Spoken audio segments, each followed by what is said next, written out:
A service of KIBMradio.com, the Internet's home for an all old-time radio.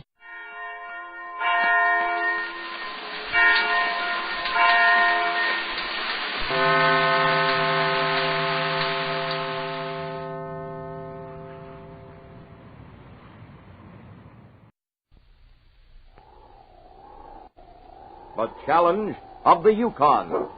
On King, on your husky. The Wonder Dog King, swiftest and strongest of Eskimo lead dogs, blazes the trail through storm and snow for Sergeant Preston as he meets the challenge of the Yukon.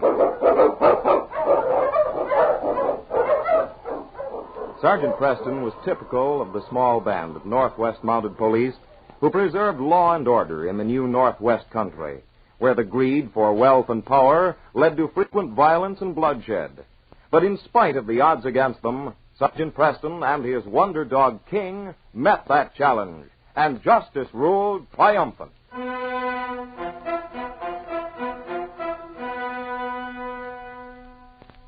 Sergeant Preston stretched his feet toward the fireplace in Father McLean's cabin in Dawson.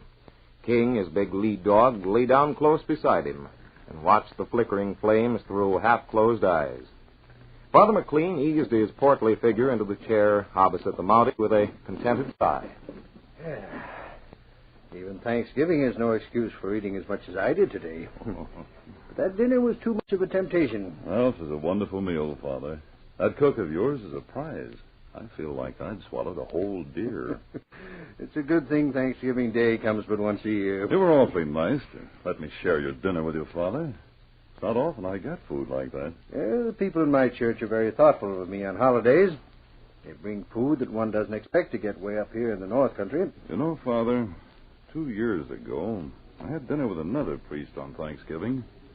Nothing like this one, though. His congregation was very bitter about him at the time. Bitter? Had he done something wrong? Well, they thought so. It's rather a long story, Father. Well, what could be better than a story sitting here before the fire after dinner? The priest was Father Haley. He left this part of the country before you arrived. He's the one who started the mission in Dawson. Oh, yes, I've heard of him. It was before they built the church that's there now. At the time, Father Haley was busy raising funds for it. He was a lovable old man, big fellow with twinkling blue eyes and a good sense of humor. He was very fond of dogs, too, and King was a big favorite of his. I'd been on a patrol north and was coming back to Dawson. About 10 miles from town, I was mushing along the trail, and suddenly I heard a dog. Oh, King. Oh, huskies. Stay here, King. I'll see what's happening. Well, fella, what's wrong? Oh, poor fellow, you stuck your foot in a trap. Wait a minute, I'll get it out. There. Now, come on, boy. I'm taking you with me. You can ride on my sled back to Dawson. He was a gentle dog, Father, part setter and part shepherd. We never found out who owned him. Father Haley's cabin was on the trail near the outskirts of town. It was evening when I reached it. Father Haley held the door open while I carried the dog in. Take him over there by the fire, Sergeant. Now, I'll bring a lamp so we can have a look at him. Well, lie down here, fella. That's it. Well, you got that bandage off, didn't you? Yeah, now we can see. Well, he's licked it nice and clean, hasn't he? Yes, I guess he can take care of it better than we can. I'm afraid he's going to lose 1 or 2 toes, though. Well, I guess there's nothing more we can do for him except feed him. It'll heal up all right, Father, if he stays off it a while. You're going to leave him here with me, aren't you? Why, that'll be fine if you want him. I have to leave town again tomorrow. I'd be glad to have him. He's a nice dog. If his owner doesn't show up, I'll keep him permanently. Well, Shep, you're a lucky dog. He's wagging his tail. Maybe that's his name. It's as good a name as any. I'll call him that. He seems to like it. Now, let me warm up a cup of tea. Oh, no, don't bother, Father Haley. You have enough to do taking care of Shep. Anyway, I'd better get into town. You say you're going away again tomorrow? Yes, I'll be away quite a few weeks, I think. I wanted you to have Thanksgiving dinner with me, Sergeant. Oh? You think you'll be back by then? It's 3 weeks off. Well, that's nice of you, Father. I'll do my best to get back. We've been raising funds to build a new church. And I hope to have enough by then to warrant a special Thanksgiving celebration. Well, that's encouraging. This town could certainly use a church. I'll try and get back for it. Now I guess I'd better go. I have to make a few stops in town before bedtime.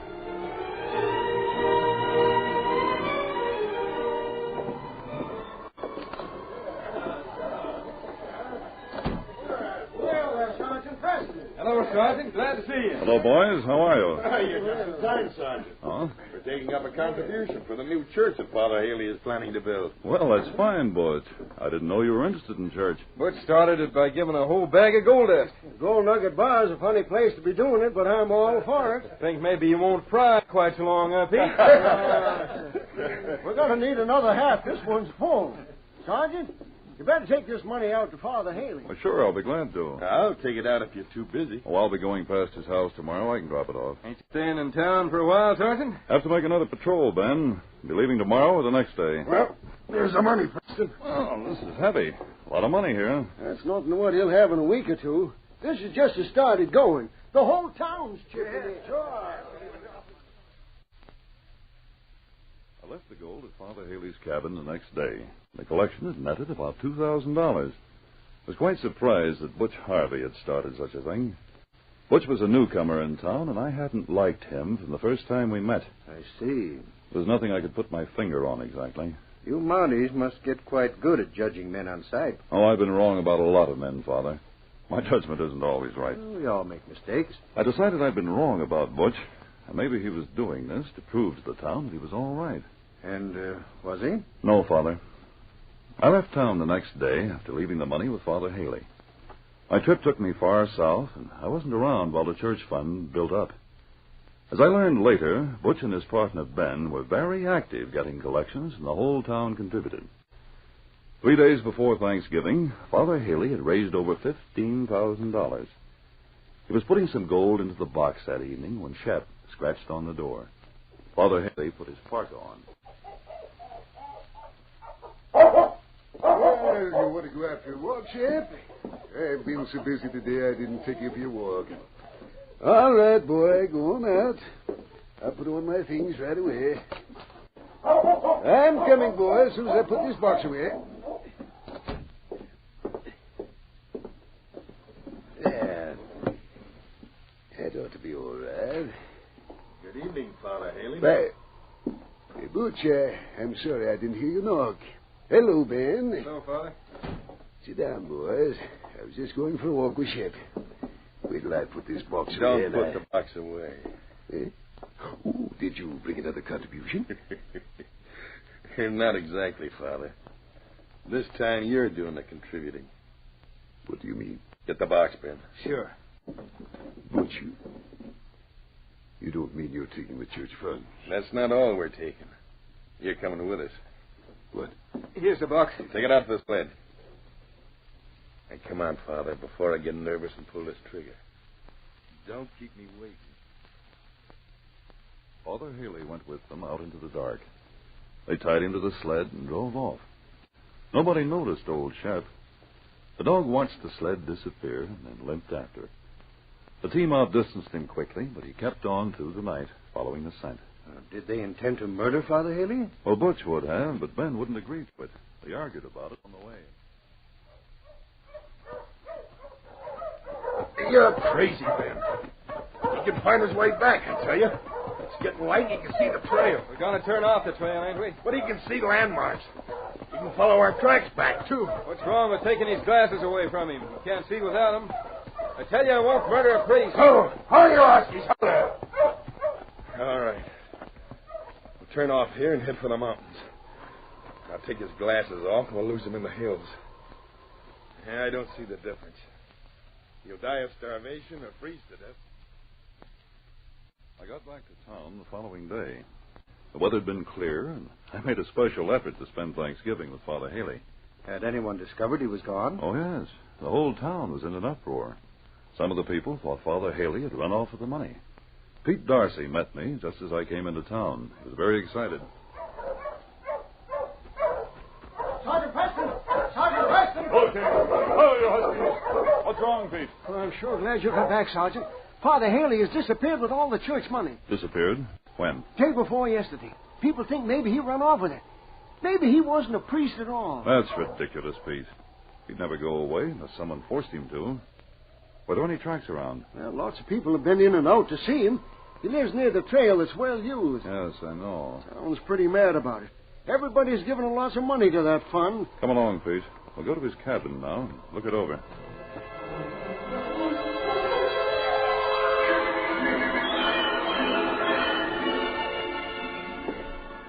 You see, Sergeant, his park is gone, his fire's out, and the money's gone. Yes. I wonder what became of Shep. Shep? The dog he had. Oh. He certainly wouldn't try to travel with a lame dog. Nobody thought about the dog. He ain't had him very long. Come on outside, Pete.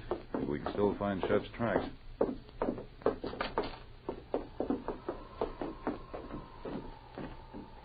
Your own dog has made tracks all over. Here is Shep's. You see that front foot? Yeah, he's lame. Doesn't put much weight on it, and it's crooked. Here, King. These tracks, boy. Can you find him? I'm afraid the trail is cold by this time, Sergeant. Well, it hasn't snowed for 2 days. These tracks lead away from town.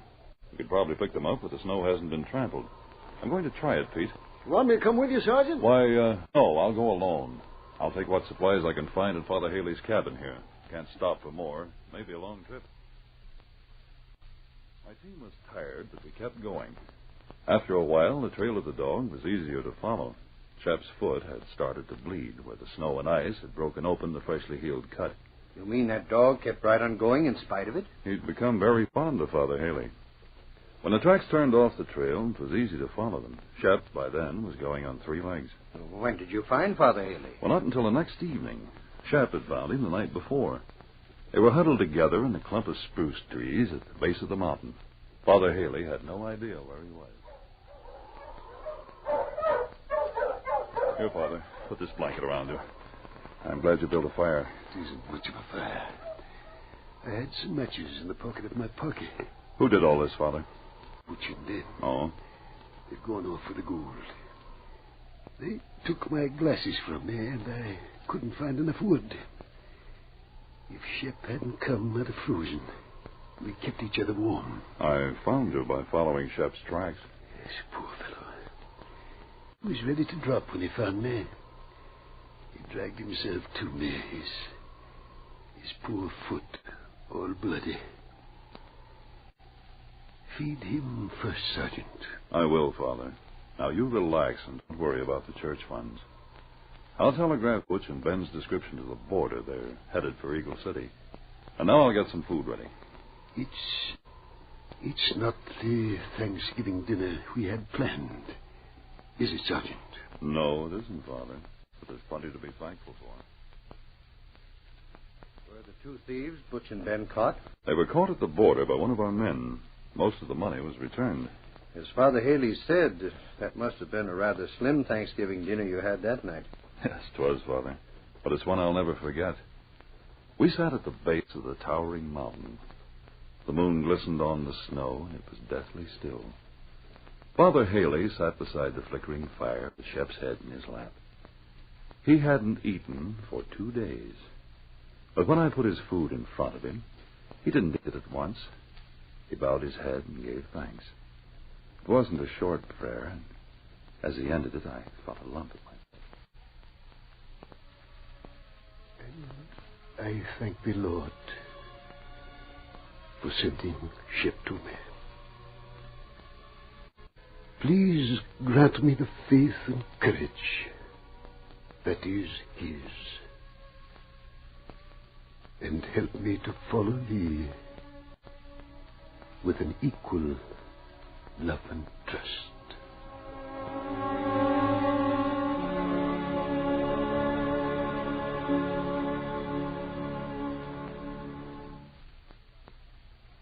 These copyrighted dramas originate in the studios of WXYZ Detroit, and all characters, names, places, and incidents used are fictitious. They are sent to you each week at this same time. This is Larry McCann speaking.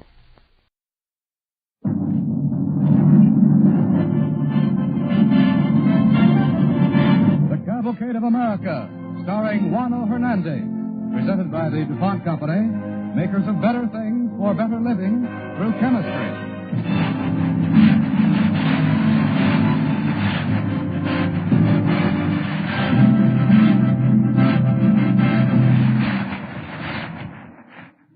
Cavalcade's play tonight, The Burning Bush, is the story of a Negro who rose from a slave cabin to America's Hall of Fame, Booker T. Washington. Our drama is adapted from his autobiography, Up from Slavery. Our star is Juan Hernandez, who has just scored a personal success in the Broadway production, Set My People Free.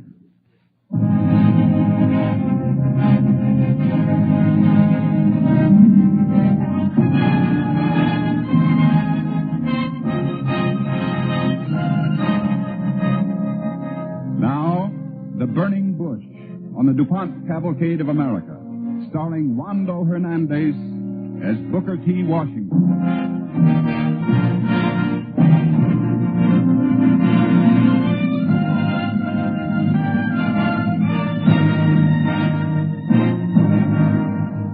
I was born a slave, and I believe my childhood was like that of most slaves. I don't remember being cruelly treated, nor do I remember ever having time for play. I worked, cleaning the yard, taking water to the men in the field, carrying corn to the mill to be ground. But there was one task I enjoyed. Sometimes I was sent to the schoolhouse with young Missy to carry her books. Boy, what you doing hanging around that schoolhouse door? Just looking. Looking at what? Adam studying. Wish I could go to school. You hush your mouth, boy. Schoolhouse learning ain't for you. Hush your mouth. So I learned to hush my mouth. But I listened, and I can remember a great deal of talk about a war going on, and the grown-up slaves used to whisper that they were fighting about us. Then, early one morning... Booker, child, wake up. Yeah, I'm hungry, Mom. Well, we'll get some breakfast by and by. We're going to leave this place, honey, right past sunup. Why, Mom? Why we leave? We don't run away, Mom. All the time asking why. Talking and asking how come. We got work to do, child. If we run away, they'll catch us, Mom. Like when old Sam ran away, and they catched him. Ain't nobody gonna catch nobody no more, child. Soldier man come last night and say colored folks are free now. Old Mrs. can't make us stay here no more. We always been here, Mom. Where have we got to go now? Well, we're going because I don't know, child. I don't know.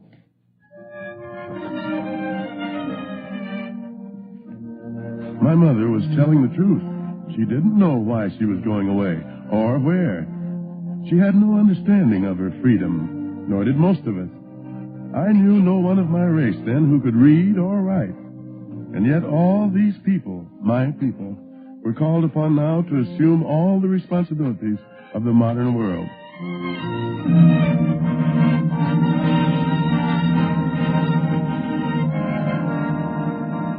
But let no one get the notion that the slaves didn't want freedom. I never saw one who wouldn't give his life to be free.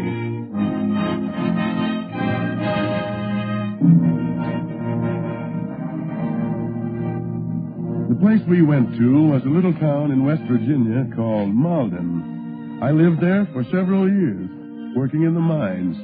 And then one day I applied for work at the home of Mrs. Ruffner, a Yankee lady. Well, boy, you're certainly a sight, I must say. Though I don't suppose it's your fault. You've been working in the coal mines, haven't you? Yes, and the salt furnace. Well, your work won't be easy here. There'll be the cleaning to help with, and the yards, and coal for the grates, and the cows. Why, what's the matter, boy? I thought, ma'am, maybe I could get some time for school. Well, did I say you wouldn't? If I hire you, that is.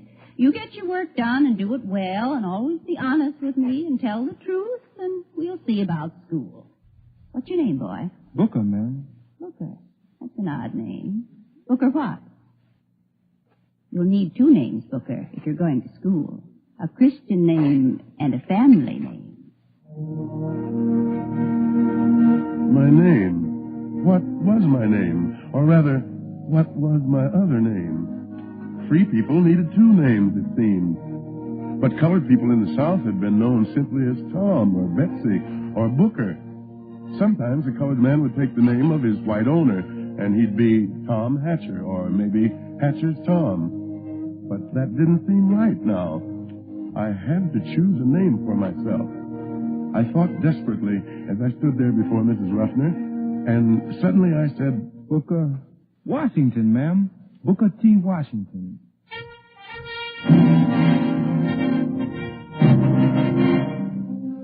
I learned a lot of things from Mrs. Ruffner besides my name.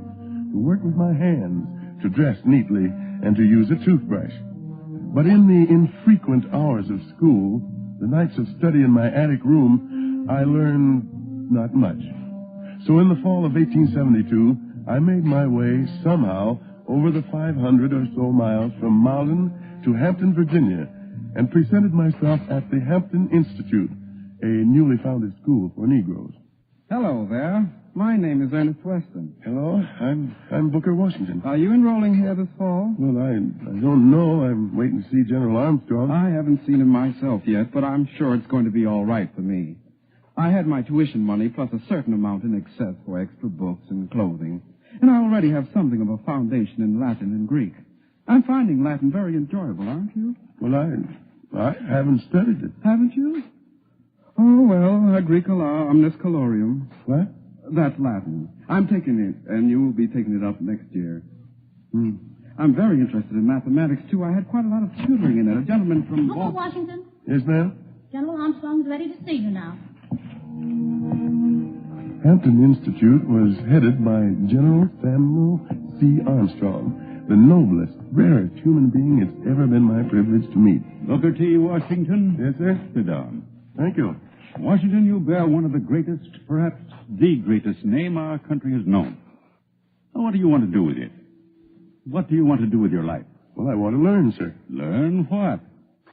Well, what do you want to learn, Booker? Well, sir, I thought, well, I'm not sure, but, well, Latin and Greek. And algebra and calculus and astronomy and medicine and jurisprudence. Isn't that so? Well, is it wrong to want to learn those things, sir? Not wrong, Washington, but I'm wondering if Hampton is the place for you. I don't know. Oh, please, sir. I've worked, and I saved my money, and my mother worked, too, and my brother is helping me out with what he makes in the coal mine. And the day before I left, almost every one of my friends, they came around to help me as much as they could with a nickel or a quarter or a handkerchief, because they wanted to be proud of me. I've thought about it, and I've dreamed about it for 3 years now, Mr. General Armstrong, and now you tell me, now you say you don't want me. No, Booker, that's not what I said. General Armstrong, I can't find a... Oh, I beg your pardon. All right, Miss Mackey, what is it? I hate to bother you, but, well, you see, classes are scheduled to begin this afternoon, and the recitation rooms are filthy. There's so much to do, and I can't find anyone to help clean them. I'm very sorry to bother you, but... It's all right, Miss Mackey. I expect we'll handle the situation somehow. I'll see to it. Thank you, sir. General Armstrong, I'll do the sweeping for you. I work for a lady back in Malden, sir. I can sweep fine. You didn't work hard and come all this way to Hampton just to take a broom in your hands again, did you? No, sir. Well, then why did you make your offer? You think for 1 minute that you'll curry favor with me? Oh, no, sir. I figure if I want to learn and study in these classrooms, I should be willing to help keep them clean. That's a good answer, Booker. I think that's the only good answer. I want to help my people, sir. That's what I want more than anything else. But before I help anybody else, I have to learn and help myself. Isn't that right? That's right, Booker. I guess you'll do to enter this institution.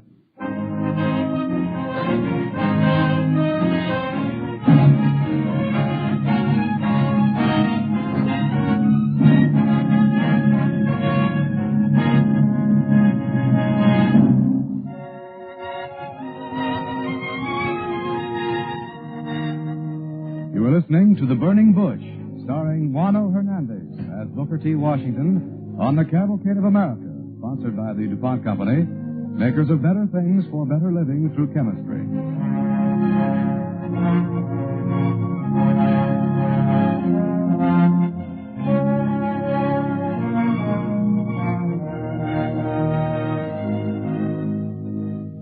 Booker T. Washington, the great Negro educator, is telling us the story of his life. For the next 9 years, Hampton Institute was very much a part of my life. I graduated, and after an interval of teaching at Malden, General Armstrong took me on his staff. And then, one morning in 1881, the general called me into his office. Booker, I've received a letter from some gentlemen in Alabama who want to start a normal school for colored people in Tuskegee. They've asked me to recommend someone to take charge. Do you think you could fill the position? Aye, sir? That's right. Well, won't they want a white man, sir? I think they'll accept my recommendation. Do you think you can fill the place? Well, I'd like very much to try, sir.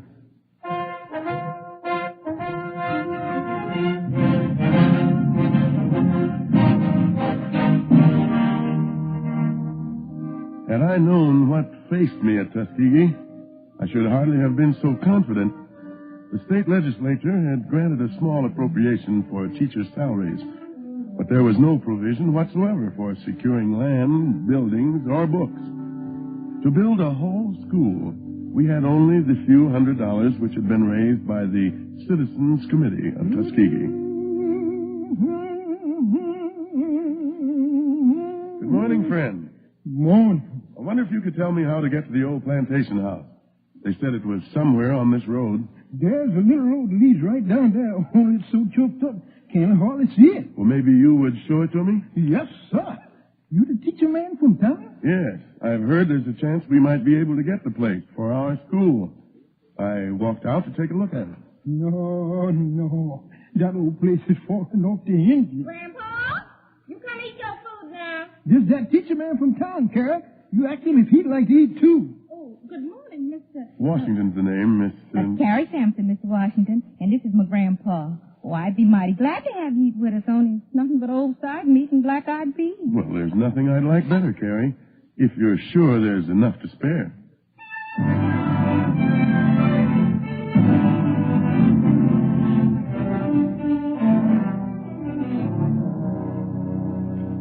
I'll get you some water, Mr. Washington. Oh, Grandpa, what you doing now? I was fixing my clock. Ain't this a pretty clock, Mr. Washington? Yes, it's beautiful. But it don't run, and if it did, he would know how to tell time. You shut up. I won't shut up. A man sells in that clock for $62, Mr. Washington. All the money we had in this world, and it won't run even for one day. It's pretty. I ain't never had a gold clock before. Gold? Man told him it was gold. They say colored folks got a right to all they want. If I want a gold clock, I'm going to have it. Well, you have it, don't you? But we don't have a knife and fork for Mr. Washington to eat his food with. Oh, what you fussing about? Oh, Mr. Washington, I get tired of all this talk about what we're going to get and what we're going to have. Colored folks going to be all these fine things they say and ride up the road in carriages and never wear nothing but silk. But all we got is this old cabin where I was born and where I'll die, too. See if I don't. Well, I was born in a cabin, Carrie. A cabin that would make this one look like a palace. You, Mr. Washington? That's the trouble with us all, Carrie. We want to ride in carriages, but we don't want to learn how to make the carriages, or the harness, or the clothes to wear when we ride in it. Oh, I never had a chance to learn nothing, Mr. Washington. All I ever done was pick cotton and fetch water and split wood and listen to all this big talk about what's going to happen and never does. Have you ever been to school, Carrie? A little bit, once.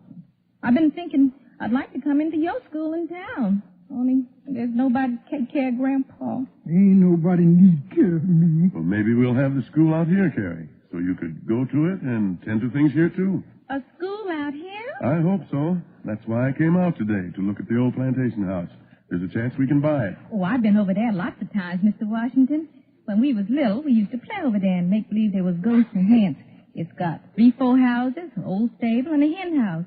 Only they's all dirty and falling down. Well, I'd like to see it, Carrie. Would you take me there? Oh, sure, Mr. Washington. We can go right now. All right, fine. You be good now, Grandpa, and don't eat nothing more. I don't want nothing more. Bet if I work so while more on this old clock, I'll get it to run.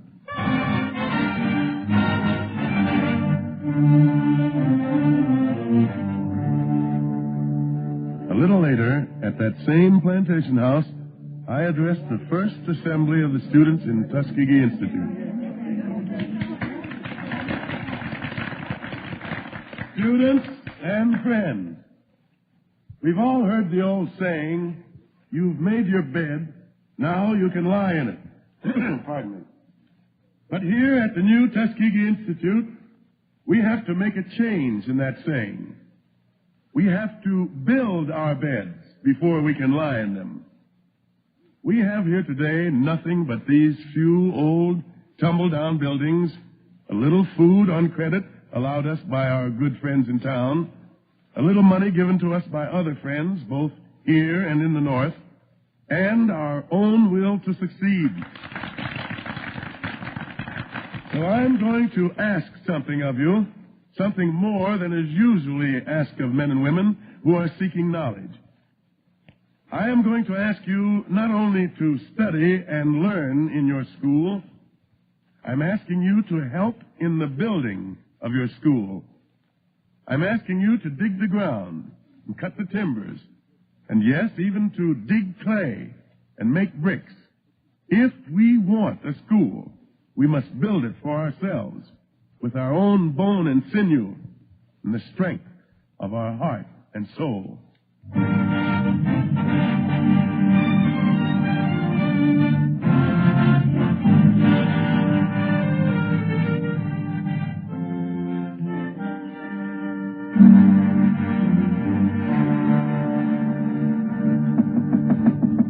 Come in.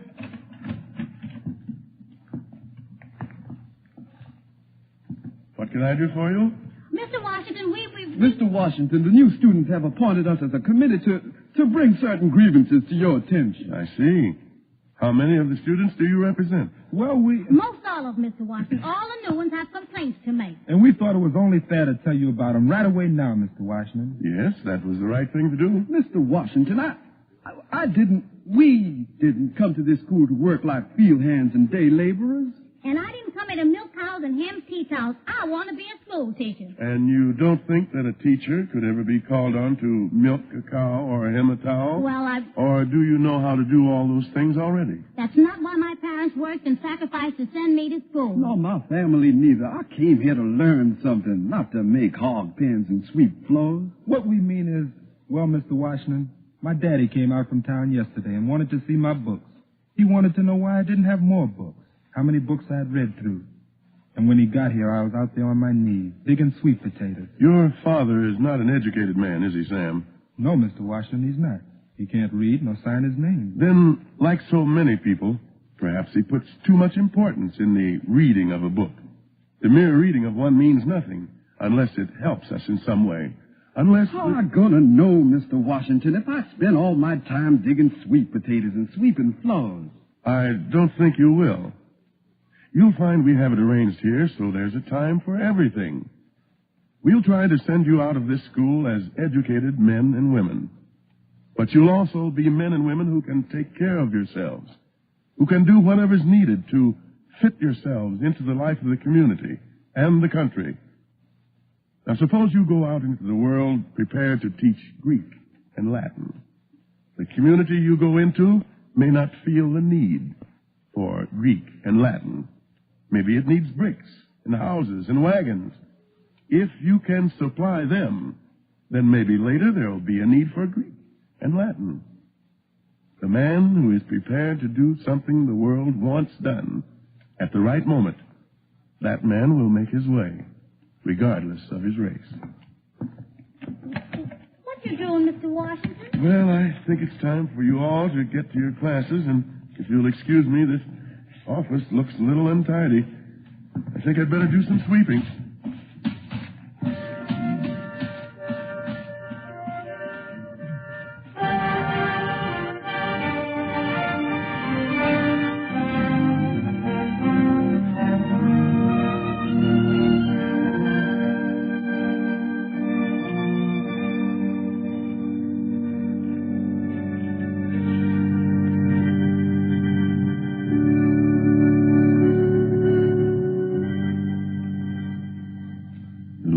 My shepherd, I shall not want. He maketh me to lie down in green pastures. He leadeth me beside the still waters. He restoreth my soul. Mr. Washington. Oh, well, hello, Carrie.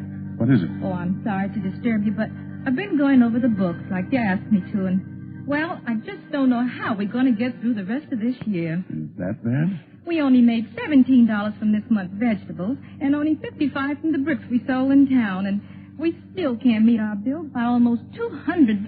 Well, Carrie, don't worry about it. Oh, but I do worry about it, though.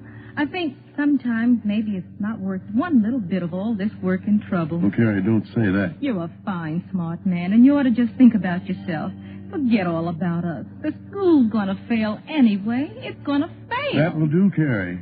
I don't want to hear any more of that kind of talk. Now, please, Carrie, Yes, sir. I'm sorry.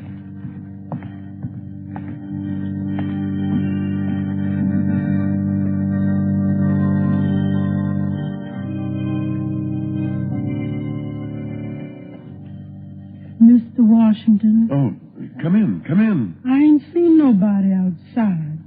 I hope you don't mind if I come in. It's all right. What's your name? I ain't got no real name, Mr. Washington. Just Hattie. Just old Hattie. Onlyest name I ever had. Well, sit down, Hattie.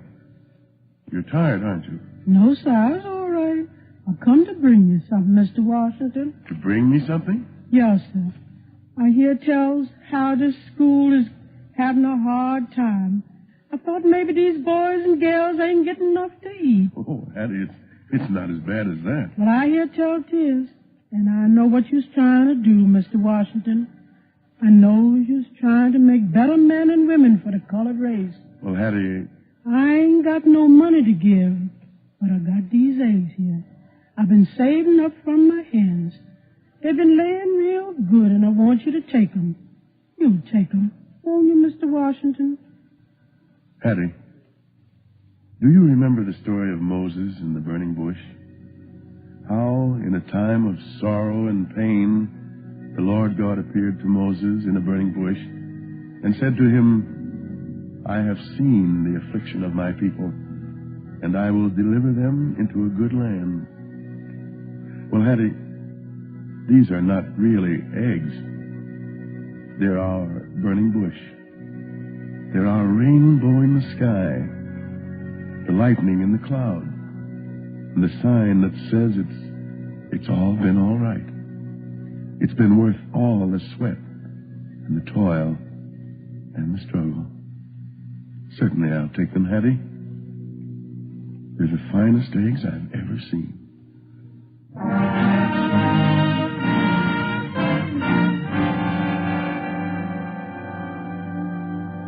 Booker T. Washington was right about those eggs.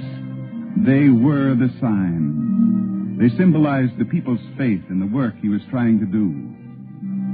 Under Booker T. Washington's presidency, Tuskegee Normal and Industrial Institute developed into the nation's leading exponent of industrial education for the Negro race. Today, at Booker T. Washington's birthplace in Franklin County, Virginia, his ideals and teachings are being perpetuated in the Booker T. Washington Birthplace Memorial. And as the inscription at the base of his statue at Tuskegee reads, he lifted the veil of ignorance from his people and pointed the way to progress through education and industry. Booker T. Washington.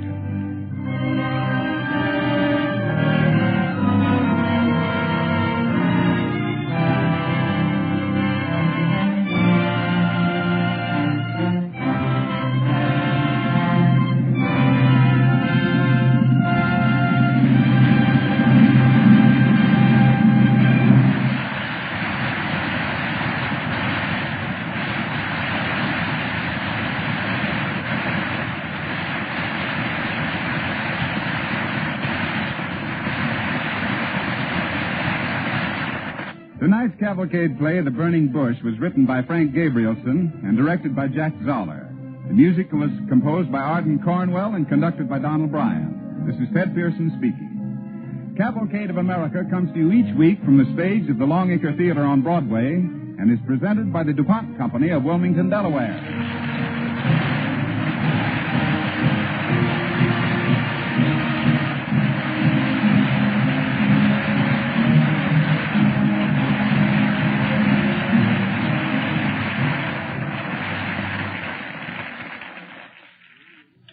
This is NBC, the National Broadcasting Company.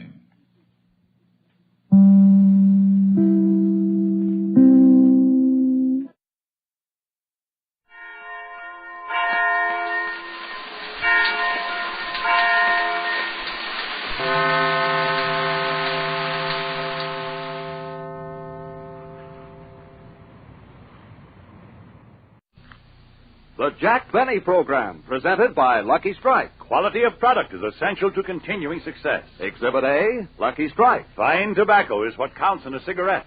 And year in, year out, always. Lucky Strike means fine tobacco.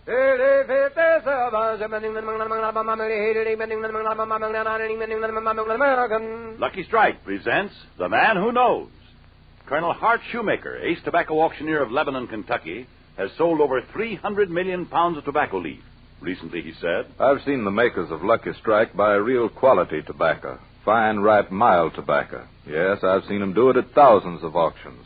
For my own cigarette, I picked Lucky. At market after market, at auction after auction, independent tobacco experts like Colonel Shoemaker can see the makers of Lucky Strike consistently select and buy that fine, that light, that naturally mild tobacco. Remember, LSMFT.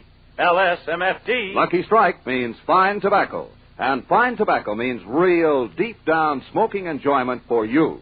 So smoke that smoke of fine tobacco, Lucky Strike. Yes, next time you buy cigarettes, ask for Lucky Strike. So round, so firm, so fully packed, so free and easy on the draw.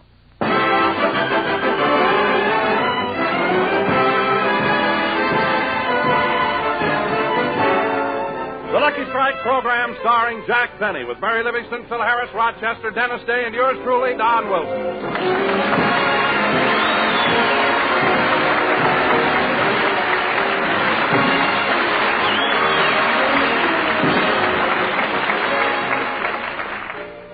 Ladies and gentlemen, for many years as an announcer, it has been my privilege to introduce a number of very important people. But never have I felt the pride that is glowing within me today as I introduce the gracious and beloved star of our show. Well. Yes, ladies and gentlemen, it gives me extreme pleasure to present to you a man whose very benevolence has earned for him the admiration, respect, and everlasting love of millions. And here he is, Jack Benny.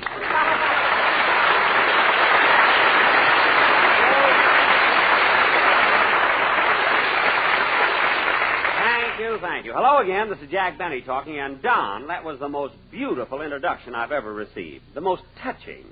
I mean, whatever made you think of it? There are only 27 more shopping days till Christmas. What? And I don't want any more of those lousy shoelaces.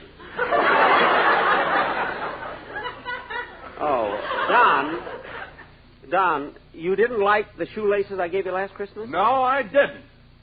Well, what was the matter with them? I mean, were they too long or too short or what? Well, Jack, now I've been with you 13 years, and I didn't think a pair of shoelaces was an appropriate Christmas gift. Oh. Well, Don, you silly boy. I mean, if you didn't like the shoelaces, you could have exchanged them for a box of Kleenex or dental floss or something. Anyway, Don, I do appreciate the fact... Come in. Telegram for Jack Benny. I'll take it, boy. Just a minute. Here's a tip for you. Yes, sir. I wonder who this telegram... You can go, boy. I gave you your tip. But, Mr. Benny, these ration stamps aren't good anymore. Don't be so sure.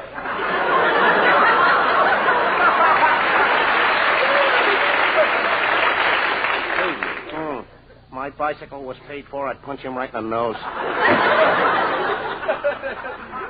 Go be nice to people. Jack, who's the telegram from? Wait till I open it. Well, dear Jack, please be at the studio tomorrow morning at 9 o'clock for further discussion. Signed, Jack Warner. Discussions about what? Didn't I tell you, Don, the Warner brothers have finally decided to make that picture. You know, the story of my life. It's going to be... Hello, Jack. Oh, hello, Mary. Mary. I've got wonderful news. Sorry, I did that. I mean, I've known you so many years. Mary, I've got I got wonderful news. Warner Brothers is going to make the story of my life. Gee, that's swell. What gave them the idea?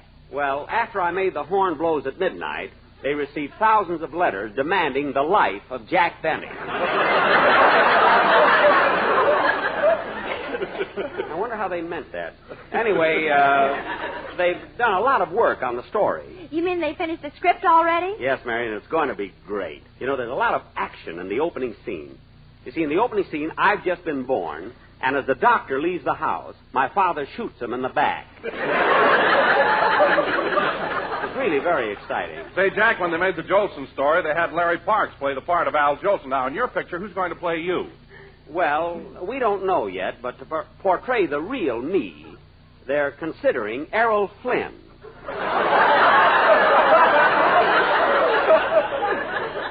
I guess it's the way I've lived, you know what I mean. Then there's also the possibility that they might use Clark Gable. Well, Jack, as long as it's a story of your life, why don't you play it yourself? Well, we thought of that, Mary, but we felt we needed someone who was attractive to women, you see. Oh, Jack, you're just as attractive to women as Clark Gable any day. Well, I wouldn't say that, Mary. I mean, that's sweet of you, but you see, Clark is a pretty handsome guy, you know. Oh, you're just being modest. You don't hear women talk about you like I do. Now, Mary, stop, will you? I'll admit I'm not homely, but what did the women say about me? You asked for it, brother. Never mind. If you want to know something, Smarty, it wasn't so long ago I had dozens of girls all around me. That's when you were playing with Phil Spatoni. Phil Spatoni. He still owes me 2 weeks' salary. Anyway, Hey, Mr. Benny, when I sing my song, do you mind if I... Oh, hello, Dennis. Hello. Mr. Benny, when I sing my song, do you mind if Did you just get in? Yeah. Mr. Benny, when I sing my song, do you mind if How do you feel, kid? Fine. Good. I broke my leg this morning, but I'm all right now.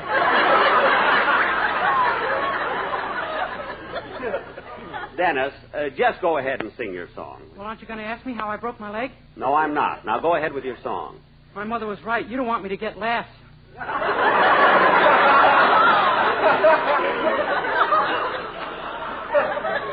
Not on silly things like that. Now go ahead and sing. Okay, but do you mind if I dedicate the song to my new girl? Oh, you have a new girl? What's her name? Thelma Gray, Hollywood 6265. Oh. Dennis, you didn't have to give Mr. Benny her phone number. I might as well. He'll force it out of me later.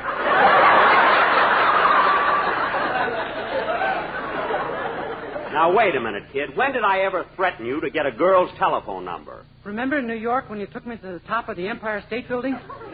Jack, you didn't. He held me over the edge by my suspenders. Well, you're lucky you didn't go out with that girl. You've still got your watch. But this girl's different, Mr. Benny. Oh, you really like her, eh, Dennis? Yeah. Last week was her birthday, so I took her around to all the clubs. We went to Ciro's, the Macombo, Slapty Maxie's. Really? How those places stay in business, I'll never know. We were the only ones in there. Dennis, what night did you go? Oh, nice.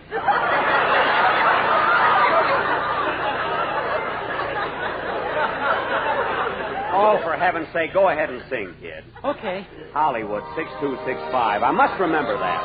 This time I'll leave my watch home.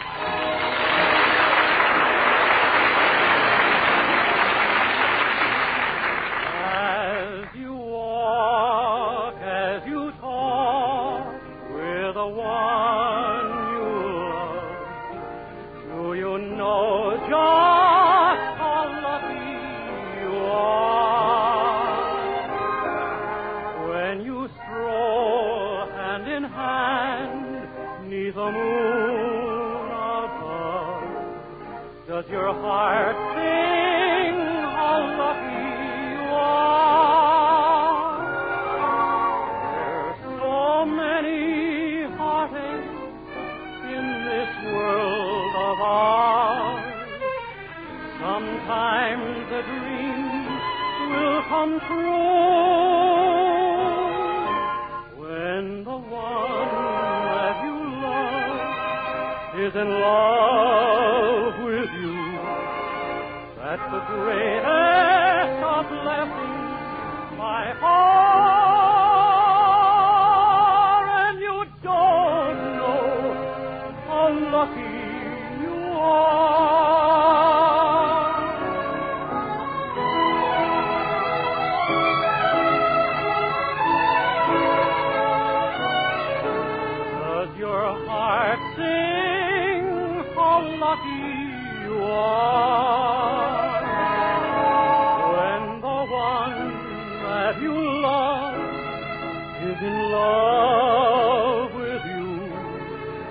the greatest of blessings I heart. And you don't know how lucky you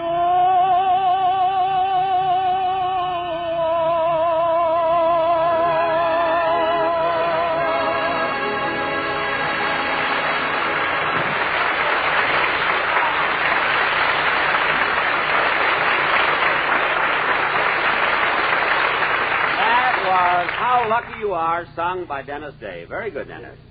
Say, Mary. Aren't you going to ask me how I broke my leg? No, I'm not, and stop being silly. Now, what did I start to say? Oh, yeah, you know, Mary, I've been giving it a lot of thought, and I don't know just who would be the right one to play me in the life of Jack Benny. Or how about Van Johnson?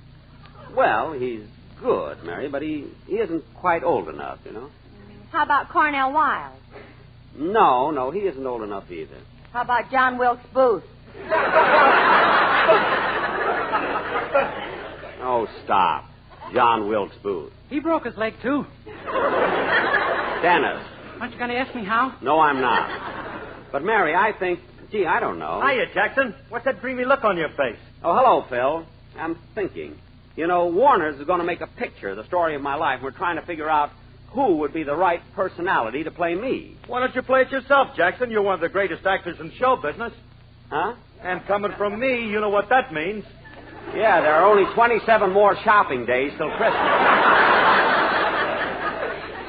But getting the right guy is really a problem. Hey, Jackson, I got an idea. Why don't you let me play the part? I'd be terrific. I'm handsome. I got personality, sex appeal. What more do you want?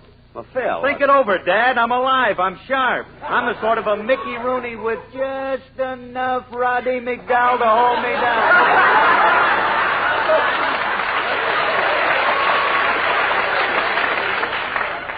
Phil, Philsy boy, do you think for one moment that I'd let you play...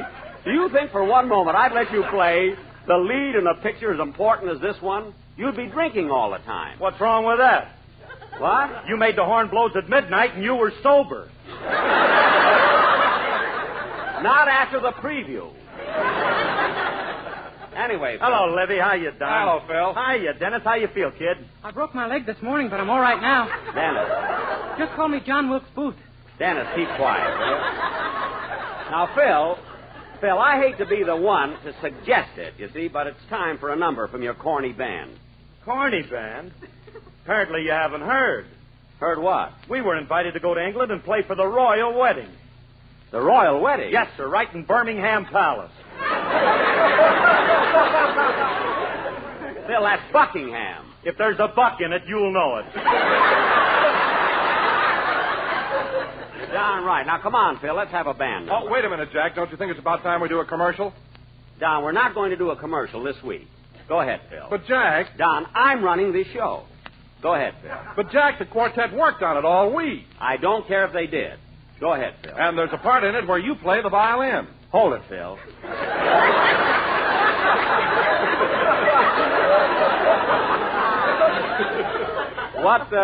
What were you saying, Don? Well, the Sportsmen are going to do the Poet and Peasant Overture, and there's a place in it where you do a violin solo. Well, that sounds pretty good. See, I had no idea this was going to happen. Gosh, this is really a surprise. Some surprise. Unbutton your shirt and take out your violin. Okay, Don, when do I come in? Just watch the boys. They'll give you your cue. Good. The Poet and Peasant Overture. Take it, boys.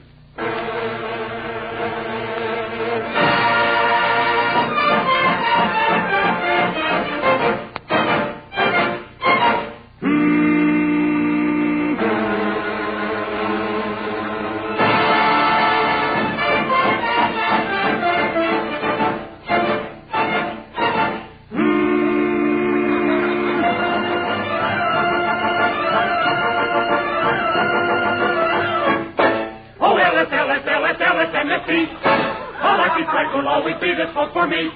Now? Yes. Now? Yes. Now? Yes, yes, yes.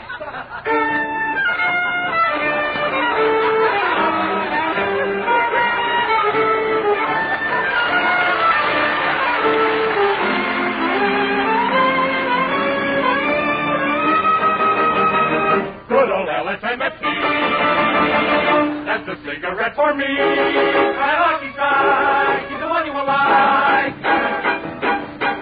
They're street food and sweetie, sweet. They're from Kentucky. They smoke a lucky. They're so round and firm and fully. They are so fully fat. Yes, you will like a Lucky Strike. LSM, oh LSM, oh MSMST, oh MST, LSMST, LSMST,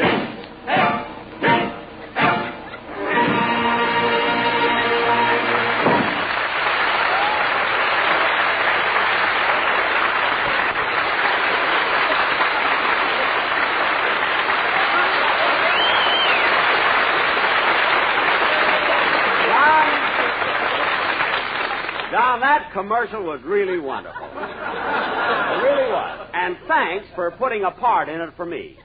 I mean, the boys were just great, and the violin solo was out of this shirt. I mean, out of this shirt. And by the way, kids, before I forget it, next Thursday on Thanksgiving, I want you all to come over to my house for a turkey dinner. Turkey? Gee, I wonder if I could have one of the legs. Sure, kid. Why? I broke mine this morning.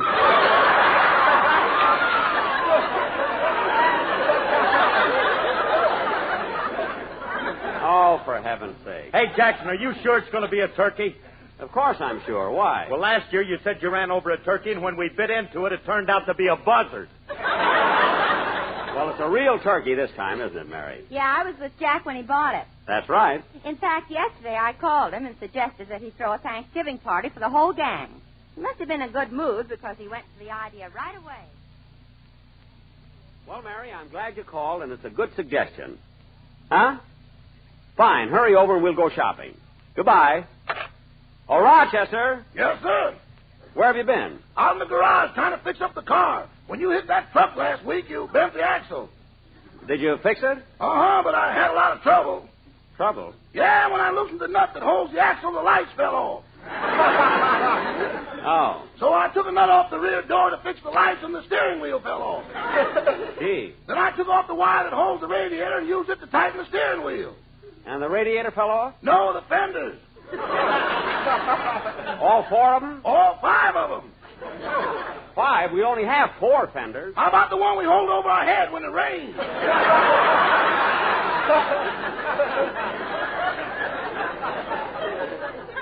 I thought we used the side door for that. No, we use the side door to close the trunk in the back. Oh, yes. Gee, I must have hit that truck harder than I thought. Say, boss, when are they going to come out with those new cars with the motors in the rear? In 1948. Well, congratulations, you're a year ahead of them. What, you mean the motors in the back of my car? About 10 feet. Oh, stop making things up. Now, Rochester, I'm going to have the gang over Thursday for Thanksgiving dinner. What's in the refrigerator? The morning paper, a magazine, and your glasses. What? When that little light goes on, you ain't wasting it.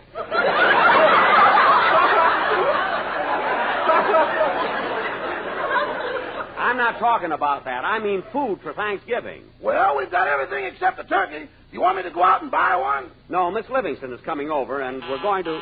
Well, that must be her now. So long, Rochester. We'll be back in about an hour.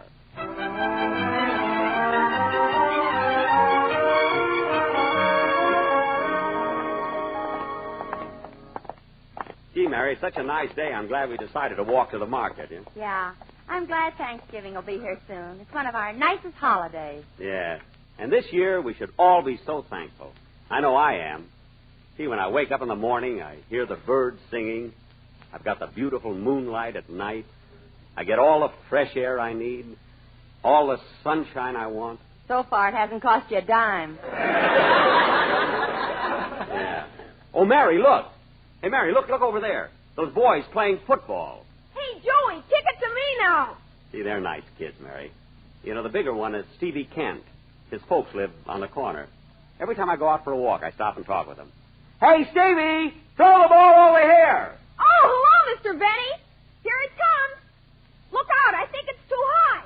You have to run for it. Faster. You better jump for it. Wow, what a catch. Hey, that was a good catch. I got to hand it to you, Mary.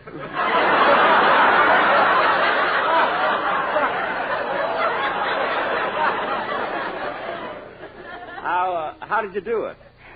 I don't know, but you can buy me a new girdle for Christmas. Okay, you know, Mary, UCLA could have used you yesterday. Yes, sir. Say, Mr. Benny, this is my friend, Joey. Hello, Joey. Hello, Mr. Benny. You know, Joey, Mr. Benny was All-American fullback when he played football for Yale. Yale? And he broke the 100-yard dash record when he was in the Olympic Games. Gee whiz. Jack, did you tell these... And Mr. Benny pitched 2 no-hit games in the World Series. When he was with the New York Yankees. The Yankees? Oh, I was just lucky, that's all. Say, Mr. Benny, tell Joey about the time you knocked out Jack Dempsey. Oh, it was nothing. You see, it happened in the first round. We were mixing it in the center of the ring when suddenly Dempsey caught me with a powerful right hook to my chin. It shook me a little. I realized he was dangerous, so I decided to end it quickly. I shot 2 lefts to his midsection, crossed a right to the jaw, and down he went.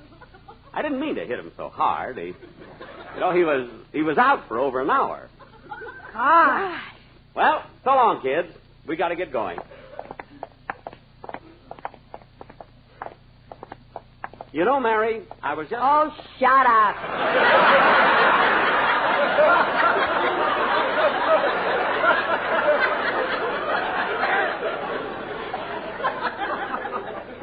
Well, look, Mary, I only tell the kids stories like that because it helps them if they have a hero to look up to. Some hero. Anyway, I just tell the kids harmless little stories. I don't exaggerate too much. Oh, look, there's little Georgie Foster. Isn't he cute? He's only 4. Look at him. Hello, Georgie. Hello, Mr. President.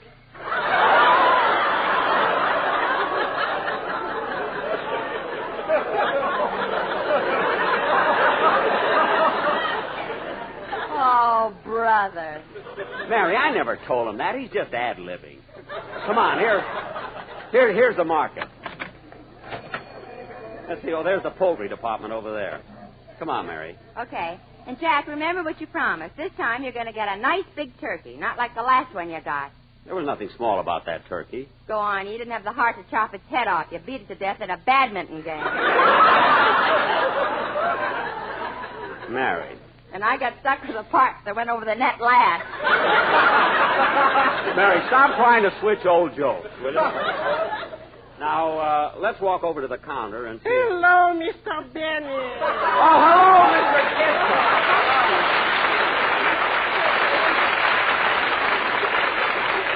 Oh, Mr. Kitzel, what are you doing behind the meat counter? Oh, I'm helping out here for the holidays. Oh, you're just working here temporarily. Yes, until my boss gets back from the wedding. The wedding? In London? They had one there, too? Yes, last Thursday. Oh. Well, look, Mr. Kitzel, I want to buy a turkey. Are they very expensive? Expensive. You mean they're that high? Come here a minute. Huh? Step closer. Do you know that turkeys are what turkeys are selling for today? No.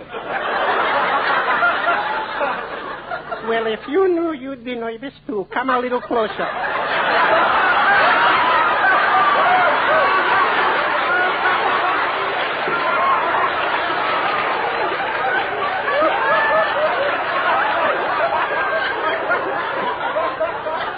Come closer. Huh? Lean over a little. What? 80 cents a pound. Well, why do you have to whisper it? I don't want the turkey should get hammy. Oh, 80 cents a pound. That's a lot of money for turkey. Say, they got to live too. I suppose so. Say, Jack, while you're getting the turkey, I better shop around and get some things for the stuffing. I think I have everything at home, Mary. Well, what about cracker crumbs? Oh, I got plenty there. Stale bread? 2 loaves I've got. Oysters? 1 can. Sage? 38. What? Oh, I thought you said something else. Yes, we have everything. Well, Mr. Benner, what's your pleasure if I can be so accommodating? Well, I'd like to get a live turkey, about 25 pounds. The live turkeys are over there, down by the end of the counter. Oh, yes. I think I'll take that one on the right. You know, it looks nice and plump. Put on your glasses, that's my wife.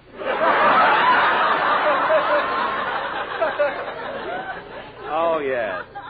I wish I could get 80 cents a pound for her. What? Nothing, I'm daydreaming. Now, Mr. Kitzel, what would you suggest? Well, if you want a nice live turkey, what about this one over here? Say, Jack, this one's nice and plump. I've seen turkeys look plump, and they're all full of feathers. I'm going to feel this one myself. Hold still, turkey. Oh,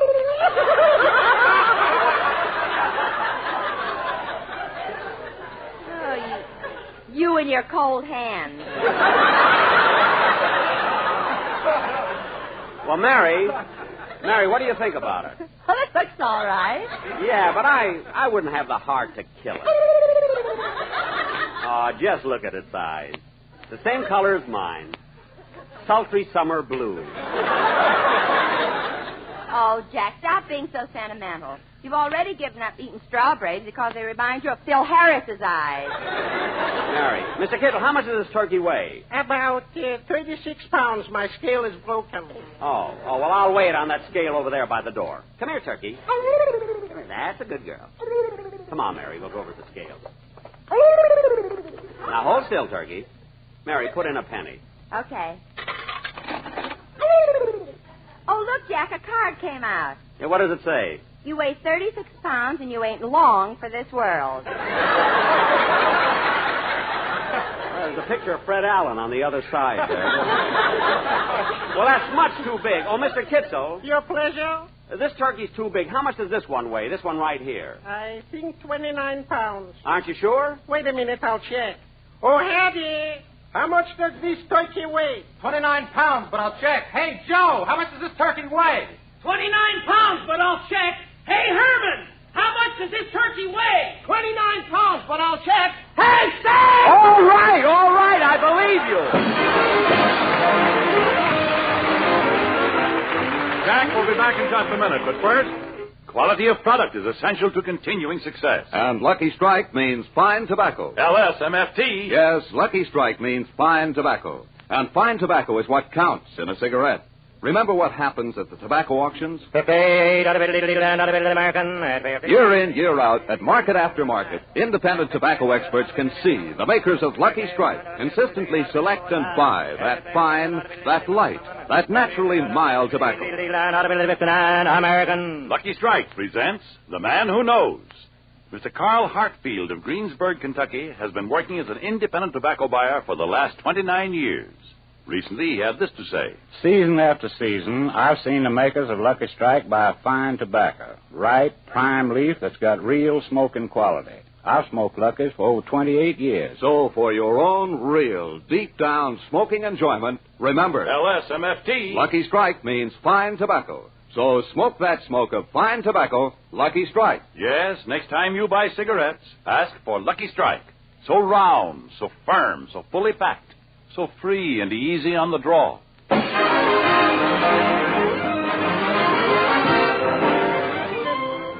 Good night, folks.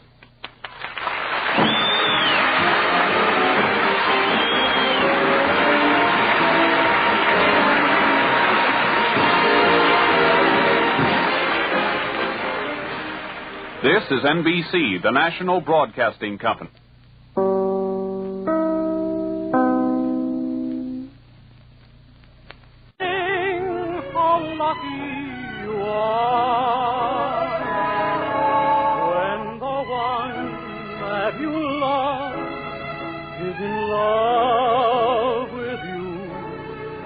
The greatest of blessings I hold,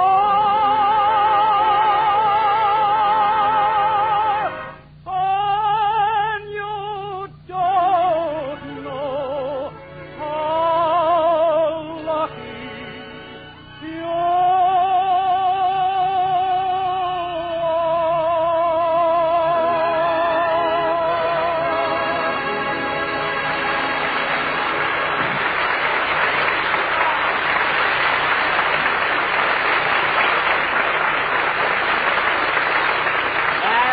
was How Lucky You Are, sung by Dennis Day. Very good, Dennis.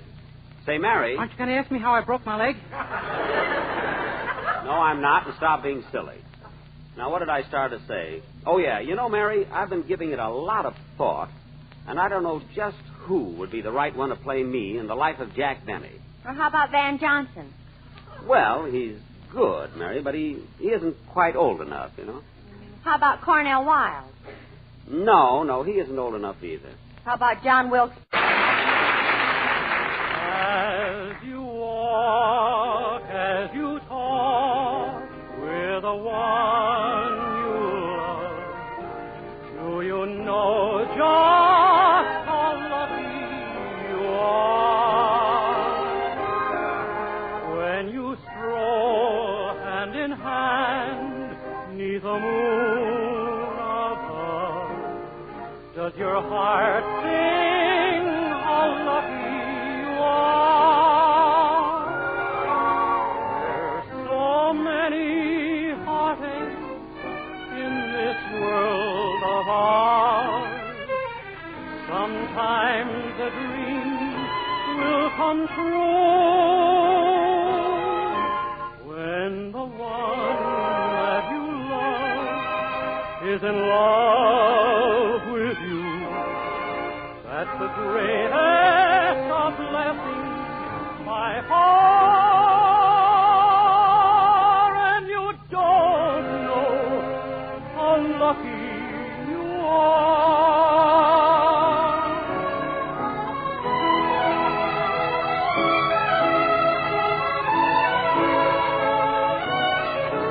Does your heart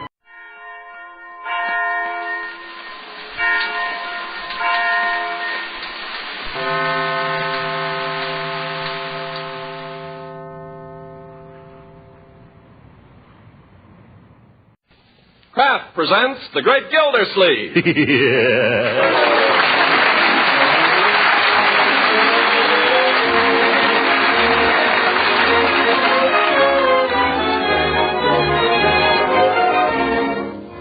Kraft Cheese Company, who also bring you Bing Crosby every Thursday night, present each week at this time Harold Perry as The Great Gildersleeve, written by John Wheaton.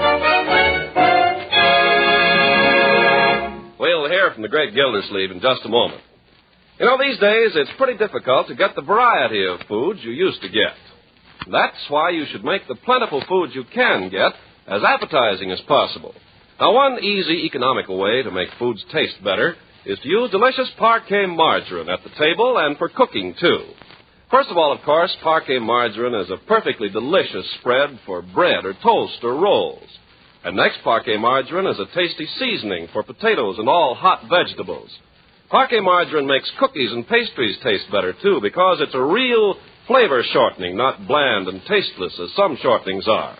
And lastly, you'll find Parquet adds tempting extra flavor to pan-fried foods. Yes, you can make everyday foods taste better when you use Parquet. Remember, too, it's a nourishing energy food that contains vitamin A. So ask your dealer tomorrow for wholesome, economical Parquet, P-A-R-K-A-Y, Parquet margarine made by Kraft.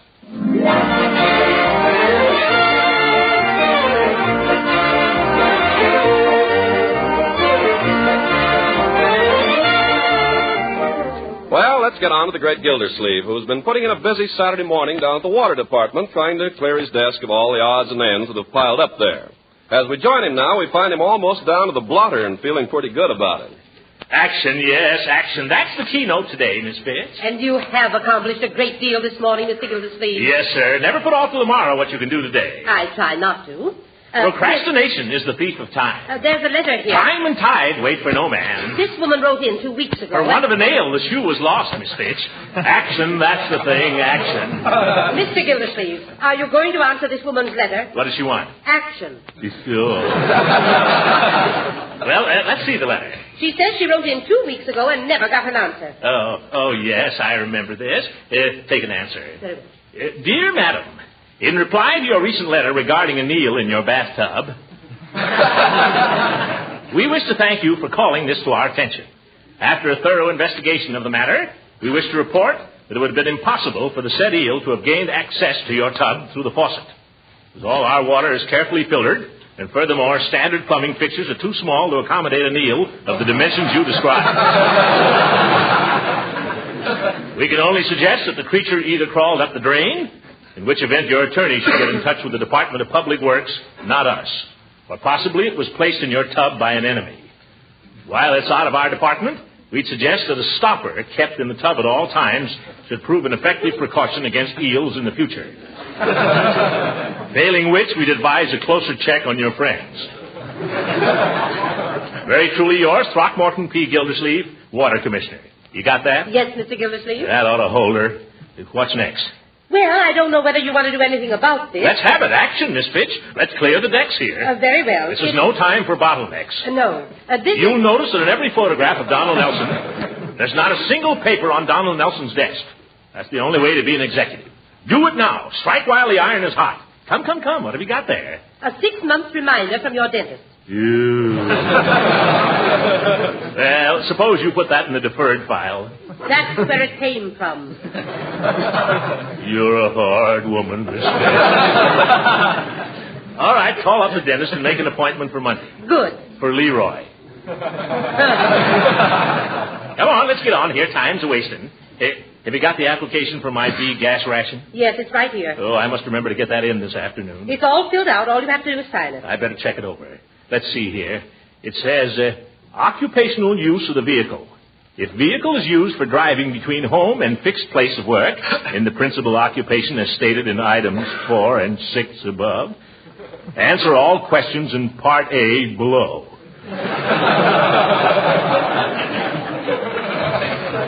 If vehicle is used in the performance of the principal occupation stated in items 4 and 6 above, oh, brother, I'll take your word for it, Miss Fitch.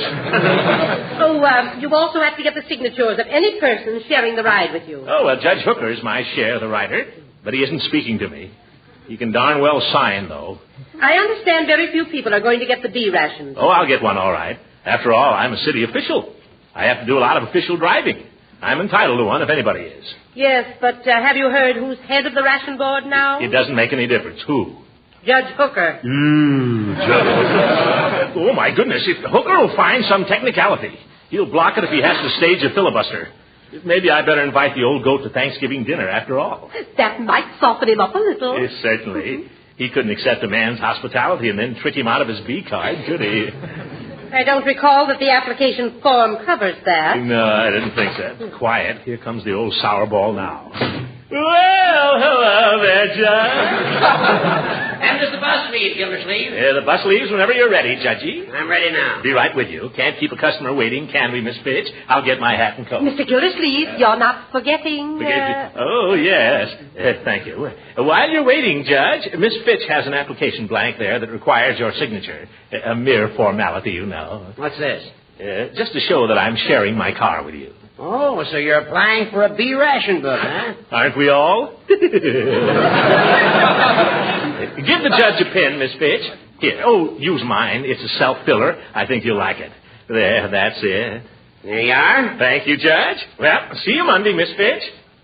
Oh, by the way, Horace, I meant to ask you before. I hope you'll give us the pleasure of dining with us as usual on Thursday. I thought you'd forgotten all about Thanksgiving. Not at all. Thanksgiving wouldn't be Thanksgiving without you, Horace. You know that.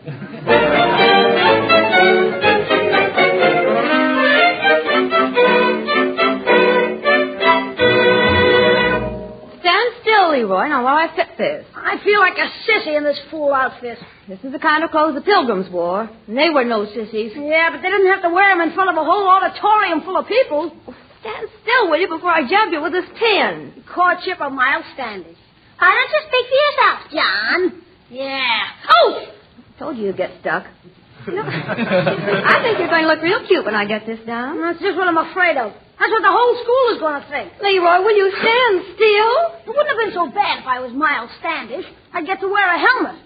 But John Alden, that panty waist. I'm lucky the teacher didn't make me play Priscilla.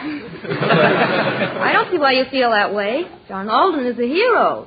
Remember, it's John Alden who gets the girl. Yeah, Ethel Hammerschlag, he can have her.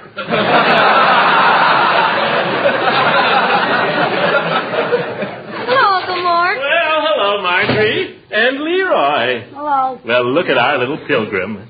Hey, Marge, can't I take this off now? No, wait till I get it pinned. You know your lines yet, young man? Some of them. Well, it's about time. You've been rehearsing that part for a month. I've been trying to get out of this for a month. That's no attitude to take. The Courtship of Miles Standish is great literature. I studied it in school myself. I remember it to this very day. This is the forest primeval, the murmuring pines and the hills. That's Evangeline, Uncle Mort. Well, that's good, too. Let's hear you recite that speech you were having trouble with last night, Leroy. No, I don't want to. Come on now, I want to see if you've learned it. Some other time, Unc. No, right now. I'd like to hear it. We both would. Wouldn't we, Marjorie? We'd love to. No, I won't do it. Not if she's going to listen. Young man, you'll recite that speech or you'll go right upstairs to your room. Okay. We're waiting. Let's see. Pretty Mistress Priscilla turned out of deaf ear to the suit of one who, though absent Yet loves thee with a noble and undying passion. Go back and try it again. Do I have to? Yes. If you don't keep at it, you'll never learn the part. If I don't learn the part, maybe we won't have to do it. You'll do it or I'll know the reason why. Come on now, once more. Pretty Mistress I can't say it. You're not trying. Pretty Mistress Priscilla. Now you got me doing it. Oh, Bertie, I want to talk to you. Leroy, you go up to your room and practice. Darn old Miles Standish anyway. Quiet, you. Bertie, I've invited Judge Hooker to Thanksgiving dinner. So that'll mean one more. That'll mean 5 more. What? Yes, I hope you don't mind, Uncle Mort. I invited 4 of the boys from Camp Fuller. Oh, well, fine. The more the merrier. Thanksgiving isn't Thanksgiving unless there are plenty around to enjoy the turkey. Speaking of turkey, Mr. Gildersleeve. Yes, Bertie? You wouldn't want to buy a chance on one, would you? I don't suppose. What do you mean, Bertie? Well, the ladies at my church is holding a turkey raffle. Again? All right, I'll buy a chance. How much are they? 25 cents. That's for one. One chance. There you are. There's a quarter. Thank you. Most everybody around here has bought one from me. All the neighbors. Well, you're doing fine. Of course. If you used to buy 2 chances, it stands to reason you'd have twice as good a chance as they have. No getting around that, Bertie. All right, I'll take 2. Mr. Gildersleeve, you're making no mistake. Turkey's awful expensive this year. Yes, I know, Bertie. 48 cents a pound at day one grocery. Oh, brother. Yeah. So if you used to buy 3 chances, you'd still be ahead. Sold, Bertie. Make it 3. Yes, sir. Let's see now. How many is it going to be for dinner? Well, there's Marjorie and Leroy and Judge Hooker and Mrs. Ransom and the 4 soldiers. And you, Bertie. That makes 9. And you, that makes 12. Oh, yeah, that's me. That's going to take a big turkey. Well, maybe we should order one right away and ask him to hold it for us. Well, let's wait and see how this raffle comes out first, Marjorie. We don't want to be stuck with 2 turkeys, you know. Of course, they've sold quite a lot of chances on it, and you've only got 3. Bertie, if you can guarantee I'll get the turkey, I'll take 5 chances. Well, I can't promise nothing, but my cousin's doing the drawing. I'll take 5. Well, that'd be $1.25. That's right. Well, here's another $1. That's quite a lot of money. Yes, it is. $1.25 will buy a lot of things. Don't I know it?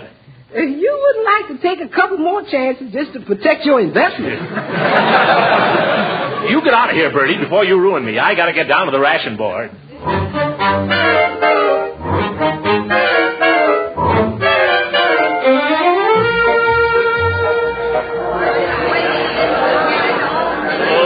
Look at that crowd. Pardon me. Could somebody tell me whether this is where you get B ration books? No, this is where you don't get them. Yeah, wise guy. Madam, would you mind... You can't shove in here. I'm not trying to shove in. End of the line. End of the line. I've been waiting here since 2 o'clock and you come trying to shove in. Yeah. Madam, I was merely trying to ask a civil question. End of the line, Bud. Just a minute. Who do you think you're pushing? Well, who do you think you're pushing? Well, who do you think you're pushing? By George, if you weren't wearing glasses... Well, I'll take them off. There. You look worse. Put them back on.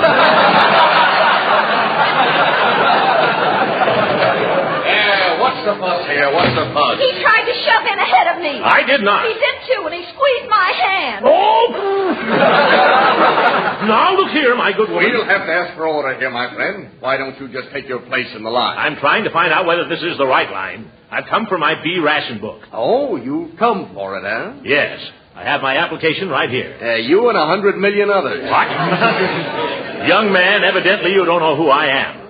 I happen to be Throckmorton P. Gildersleeve, and I have to do a lot of driving. Where to? Well, out to the reservoir. To the reservoir. What for? To see if there's anything in it. Yeah? Listen, brother, if we gave a ration book to everybody who wants to drive out to the reservoir for a little necking in the moonlight... I don't do any necking in the moonlight. Oh, you like it in the dark? Yeah, no! And I didn't come here to be insulted by underlings. End of the line, bud. Yes, end of the line. Oh, shut up! Oh, Judge, I want you to tell this young whippersnapper here where he gets off. Well, now, Gildy. He has the nerve to tell me I'm not entitled to a B ration book. Well, he may be right, Gildy. You're only sharing the ride with one person. You can't throw those technicalities at me, Hooker. You're the share, my rider. You signed this application yourself. I know that, Gildy. As a share of the rider, I'd be delighted to see you get your ration book. But as a ration official, I couldn't possibly pass this application. My conscience wouldn't allow it. All right, Judge. As a ration official, you needn't bother to come to Thanksgiving dinner. And as a share of the rider, from now on, you can walk. End of the line. Oh, you can have your old line.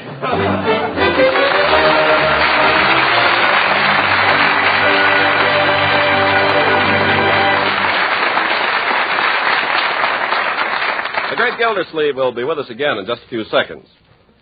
If you're troubled with a food budget that's hard to keep in line these days, just remember this. There are any number of wholesome, good-tasting, nutritious foods that can help you keep your food budget down. Now, one such food, surely, is Parquet margarine, Kraft's delicious spread for bread, because it's good-tasting, economical, and nutritious. Parquet margarine's flavor is something pretty special. Thousands know it as the margarine that tastes so deliciously good. And just as important, Parquet margarine is an economical source of food elements that your family needs. Yes, wholesome, nourishing Parquet margarine is one of the best energy foods you can serve. And year-round, every pound of Parquet contains 9,000 units of important vitamin A. Yes, it's wise to economize with Parquet margarine. It's delicious, nutritious, and thrifty. So buy Parquet margarine tomorrow. Just ask your food dealer for Parquet, P-A-R-K-A-Y. Parquet, the margarine that's made by Kraft.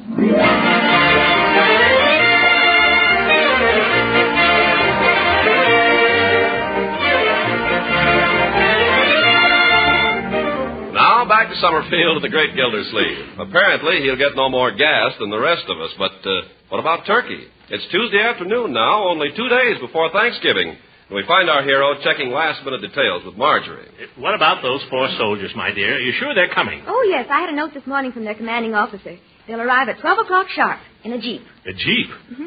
Oh, brother, what an appetite they'll have. I'll have to run around the house a couple of times to get myself up to concert pitch. Can't let the boys show me up at my own table. I don't think you need to worry about that, Uncle Mort. Oh, yeah. Well, I guess we're all set. Soldiers accepted. Hooker canceled. Mrs. Ransom's coming, isn't she? Well, you invited her, didn't you? No, I thought you'd take care of that. You're the lady of the house. Oh, but I thought you'd want to. Oh, dear. And I went over there this morning to borrow a roasting pan for the turkey and never said a word about it. What must she think? Oh, this is terrible. This is awful. I'll run over there right now. Serves right. She's made other plans. A fine thing. Borrow a woman's roaster and then not invite her to dinner.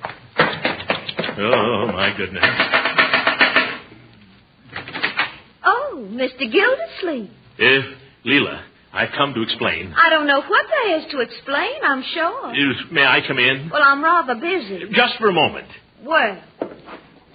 Leela, of course you're coming to Thanksgiving dinner Thursday. Well, I'm hardly in the habit of going to places to which I've not been invited, Mr. Gildersleeve. But you are invited. You've been invited all along. There was a mix-up, that's all. I thought Marjorie had asked you, and Marjorie thought I had. How do I know? How do I know you're not just inviting me for my roasting pan? Leela, when I thought of inviting you, nothing was further from my mind than a roasting pan. Oh, you say those things, but you don't mean them. It's the truth. You were the first one on my list, Leela. Was I, Throckmorton? Sure enough. Yeah, sure enough. Oh, but I'm afraid I couldn't accept at this late date. You see, I've had all these other invitations. Oh. If I turned them down now, I know they'd be heartbroken, much as I'd like to have dinner with you. We're having a 20-pound turkey. I love turkey, but I'm afraid I can't. I'll save you the white meat. No, don't tempt me now. I'll save you the wishbone. We can make a wish on it. What would you wish, Throckmorton?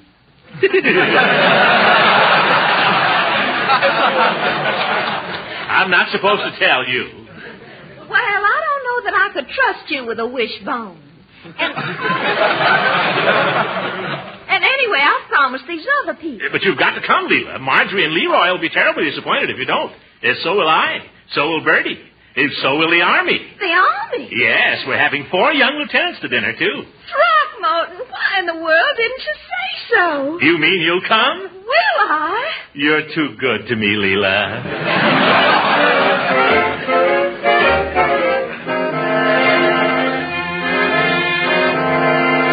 What did she say, Uncle Mort? She's coming with bells on.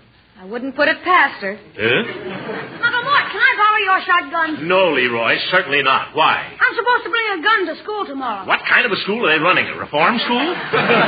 No, Miles Standish has got to have a blunderbuss. A blunderbuss. Here's your pilgrim suit, Leroy. I pressed the collar, so don't mess it up. Oh, put it on, Leroy, and show Uncle Mort how nice it looks, not finished. Oh, no. Go ahead. You look real nice in it. I look like a sissy in it. You look better than you do in that Mickey Mouse sweatshirt you wear all the time. Yeah, and cleaner, too. Put on the pilgrim suit, Leroy. Oh, Your sister worked hard on it. It won't do you any harm to put it on once. Go ahead. okay. I'd like to meet that guy Longfellow. Yeah. Well, Bertie, do you think we're going to have enough turkey for all these people Thursday? I don't know, Mr. Gilsleeve. Let's see now. We've got 4 soldiers, and the 4 of us here, and Mrs. Ransom. What about Judge Hooker? Judge Hooker is an ungrateful old goat. Never mention his name in this house. Excuse me. I didn't know it was like that again. There'll be 8 of us at dinner. And you know the way soldiers eat. You think we ought to figure on 2 turkeys? I don't know, Mr. Gilsleeve. I don't know what we ought to do. What's the matter, Bertie? You seem to be sort of dragging today.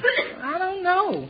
I don't guess I feel so good. Out a little late last night? No, sir, no later than usual. I just got a feeling, that's all. What kind of a feeling? Like things wasn't going to work out somehow. Oh, well, don't let it get you down. By the way, when are they going to raffle off that turkey I bought all those chances on? Yes, we can't wait much longer to find out about that. Thanksgiving's only 2 days off. I was thinking, Mr. Gilsleeve, how would it be if we had a nice ham instead of a turkey? Bertie, are you hiding something from us? No, sir, I ain't hiding nothing. Except they had that raffle last night. Oh. You came close, Mr. Gilsleeve. You came mighty close. The winning number was 61, and you had 62. But it still leaves us without a turkey. Well, sort of. Oh, well, if you gamble, you have to expect those things. We better order a turkey right away, though. Yes, we can't invite all those soldiers to come 20 miles for Thanksgiving dinner and have no Thanksgiving dinner. I'll go call up the market and reserve one. That's just the trouble. What do you mean? I called up the market, and all the turkeys is reserved. You mean they won't sell us one? Butcher says there ain't a turkey left in Summerfield. I don't know what's the matter. Last week, no pot roast. This week, no turkey. We've got to have a turkey. We've invited all these soldiers. We've invited Mrs. Ransom.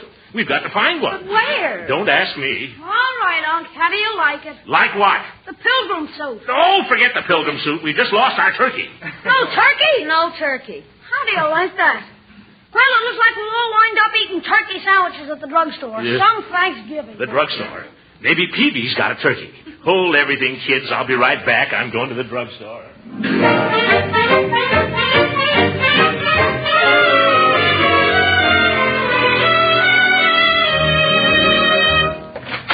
Hello, Mr. Gildersleeve. Peavy. Peavy, you've got to help me out. Well, I'm always glad to do customer service. Good. Have you got a turkey? What was that again? Have you got a turkey? A turkey? Well, now, I've had people come in here and ask for some strange things, but this is the first time I've ever had a request for a turkey. It is, but never mind that. Have you got one? No, Mr. Gildersleeve. Turkeys are one thing that I don't carry. I'm sorry.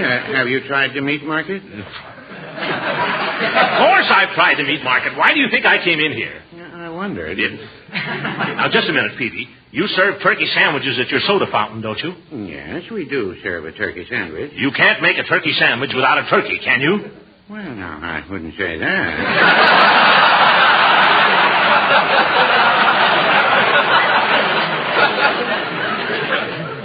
In other words, Peavy, your turkey sandwich is not a turkey sandwich.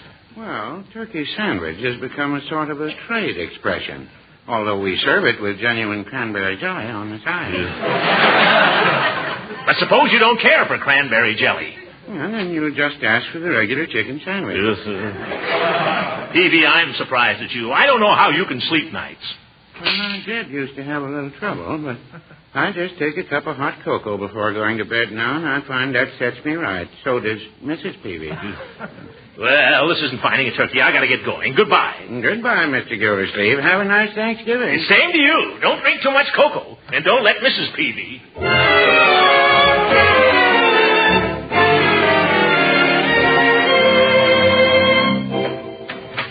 Any luck, Uncle Mort? Not a bit, my dear. I've been everywhere. It's no use. The Army's picked the place clean. There's not a single turkey left. Maybe I should warn those boys at camp. They'll do better if they stay there. Yes. Wait. There's just one chance left. What's that? If we can find out who won the turkey in Bertie's raffle, we might be able to buy it from him. Yes, Bertie! Yes, Mr. Gildersleeve? Would you mind coming in here? Yes, sir? Bertie, do you know who won that turkey in your raffle? No, sir. Do you think you could find out? Well, sir, I might be able to. Then again, I might not. What do you mean by that? Well, if I was to find out who won, you might not like it. Come clean, Bertie. What bush are you beating about now? You know who won the turkey? Yes. Well, why didn't you say so? Who is it? Well, you said never to mention Judge Hooker's name. Oh!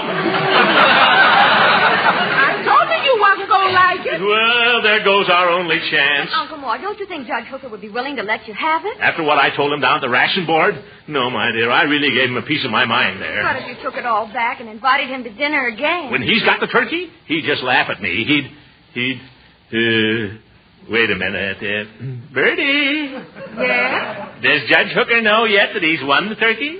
No, sir. I'm supposed to deliver it to him this evening. Excuse me, folks. I got to see a judge about a bird.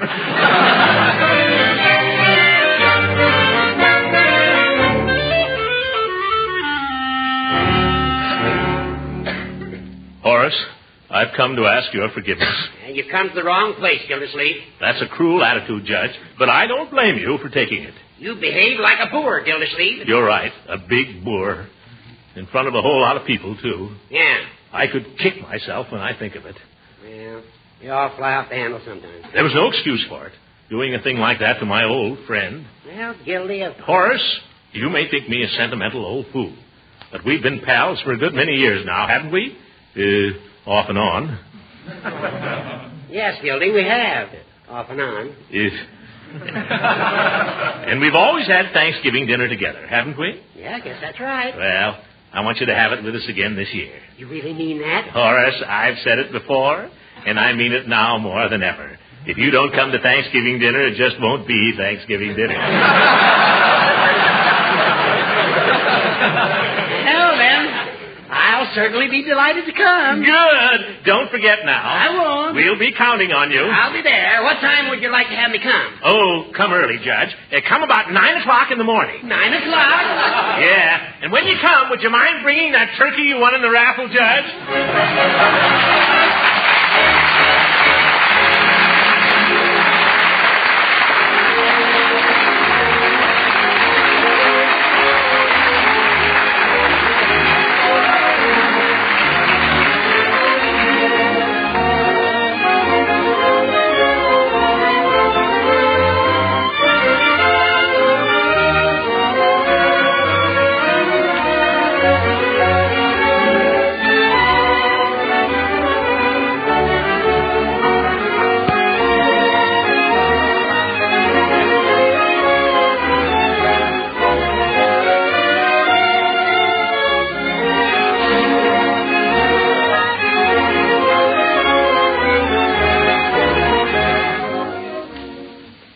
Gildy, I've got to be going. But it's been a mighty pleasant day. Oh, stick around, Judge. The evening's young yet. No, I've got to get an early start in the morning. But I don't know when I've had a finer Thanksgiving. Well, it was your turkey, Judge. Yeah, I share my turkey, you share your car. That's the spirit today. Yeah, and good spirit, too. It brings people together, Judge. Yes, it does, Gildy. I'm sorry we had that misunderstanding down at the ration board. As a matter of fact, you're probably entitled to a B ration. You use your car for official business. Well, I don't want a B book. What? No, I've been thinking about it, Horace. It seems to me the spirit of rationing is to get along with as little as you can, instead of grabbing all you can get. You're absolutely right, Gildy. And I'm glad to hear you say it. You're a credit to the community. Well, thank you, Horace. And you may rest assured that even though I've only a humble A ration, my car will still be at your service at all times. You mean that, Gildy? I do indeed. That's fine. I've got to meet a train at Moore's Junction at 6 o'clock tomorrow morning. Good night, Gildy. Good night, everybody.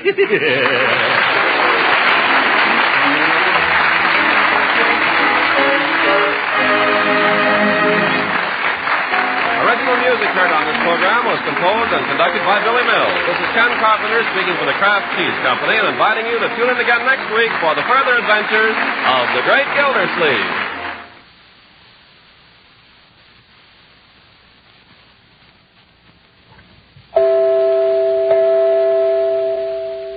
Ladies, when you want to make good macaroni and cheese, get a package of Kraft Dinner.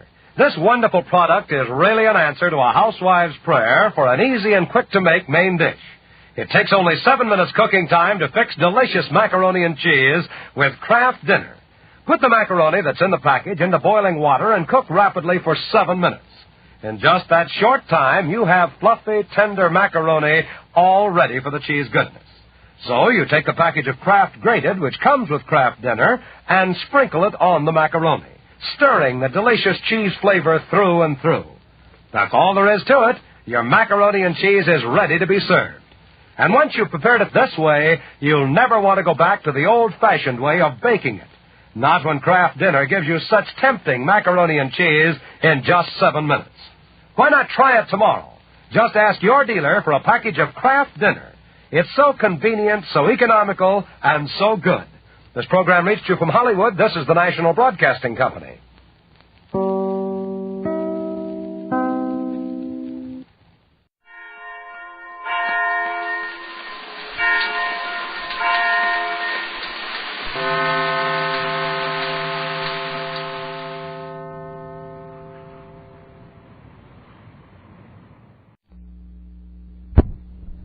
Remember, a Hallmark card will best express your perfect taste, your thoughtfulness.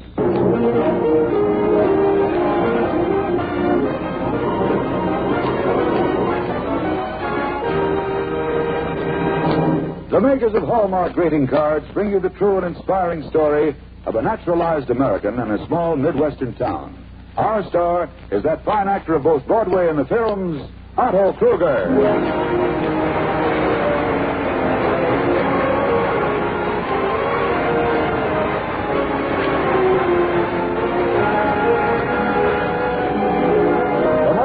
Of a century, quality has been a habit with the makers of Hallmark cards. They have the pride of craftsmen in their name, Hallmark, Hallmark. That's why Hallmark cards are the kind of cards you can be proud to send, proud to receive. So when you want to send the very finest, look on the back for those 3 identifying words, a Hallmark card. Those 3 words, a Hallmark card, are your assurance of finest quality. They tell your friends you cared enough to send the very best. To be doubly sure, always look on the back of the card you choose for those 3 identifying words, a Hallmark card. Now to preside over our program this evening is our regular master of ceremonies, the young Broadway actor and producer, Richard Calmer.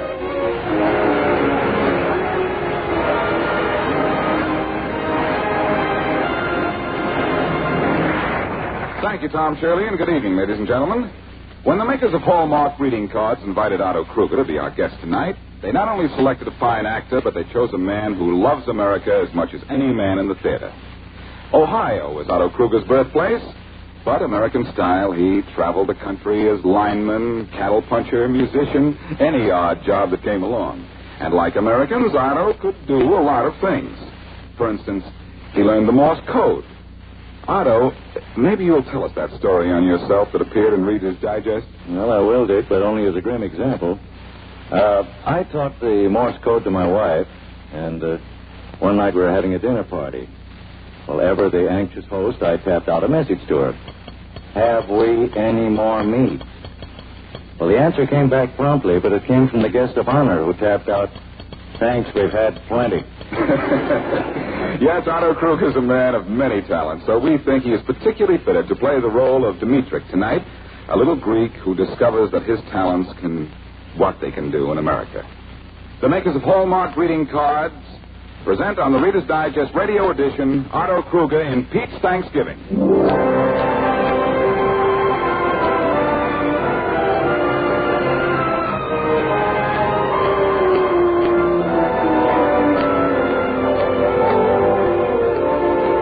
The town where this all happened is called Jamesport.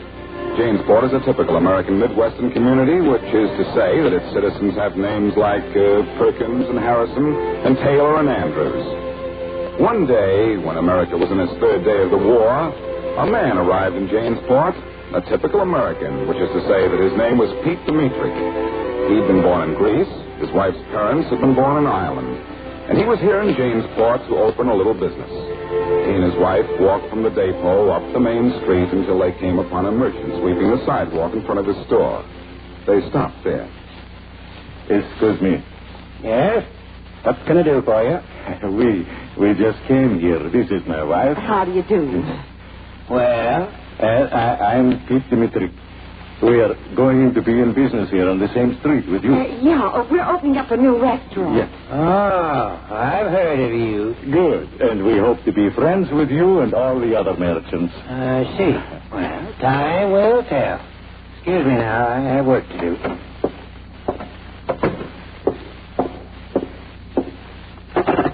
Operator, 532, please. Hello? Harry? This is Perkins. Harry? I've just met the people that are going to open the restaurant. Yes. Yes, Harry. Maybe all right, but they are foreigners, Harry. And you know if we let one in, there'll soon be a little jabbering colony right here in our midst. Pete? Oh, Pete? Yeah? What is it, Anna? Lunch is ready. Just 1 minute.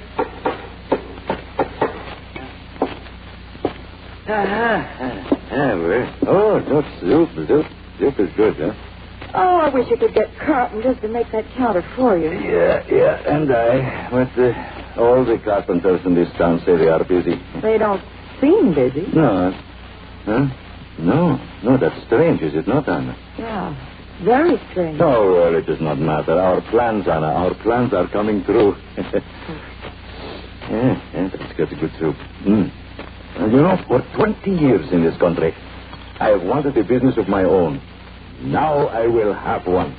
And for you, Anna, and for another thing also. You mean so that you can feel a part of this country? No. I feel part of this country already. I'm here for a long time. I have the citizenship.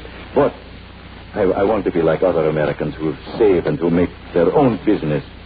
I always wanted my business to be a restaurant. You know why, Anna? Why, dear? Because America always means the country where nobody starves. And I want to be one of those who feed the people in the country where nobody starves.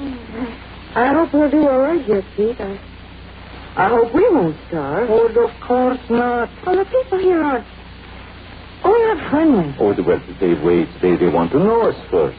The trouble is, they don't seem to want to know us at all. Oh, that is foolish, my Anna. This is America where everyone is always welcome.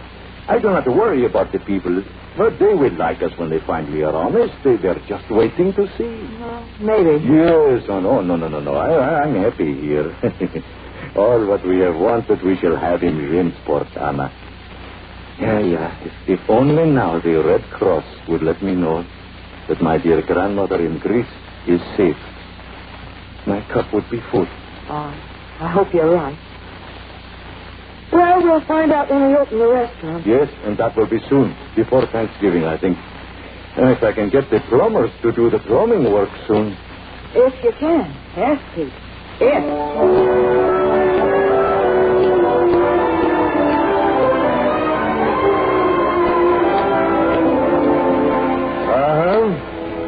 Well, I'll tell you now, Mr. Whatever your last name is, every one of us plumbers is pretty busy. But for 3 weeks I've been trying. Yeah, for 3 weeks, I know. And maybe it'll be 3 weeks longer, maybe 3 months longer. There's a lot of other folks need plumbing work done. Folks we know. Folks who've always lived here. Folks we've done business with before. Our own kind of folks, if you see what I mean.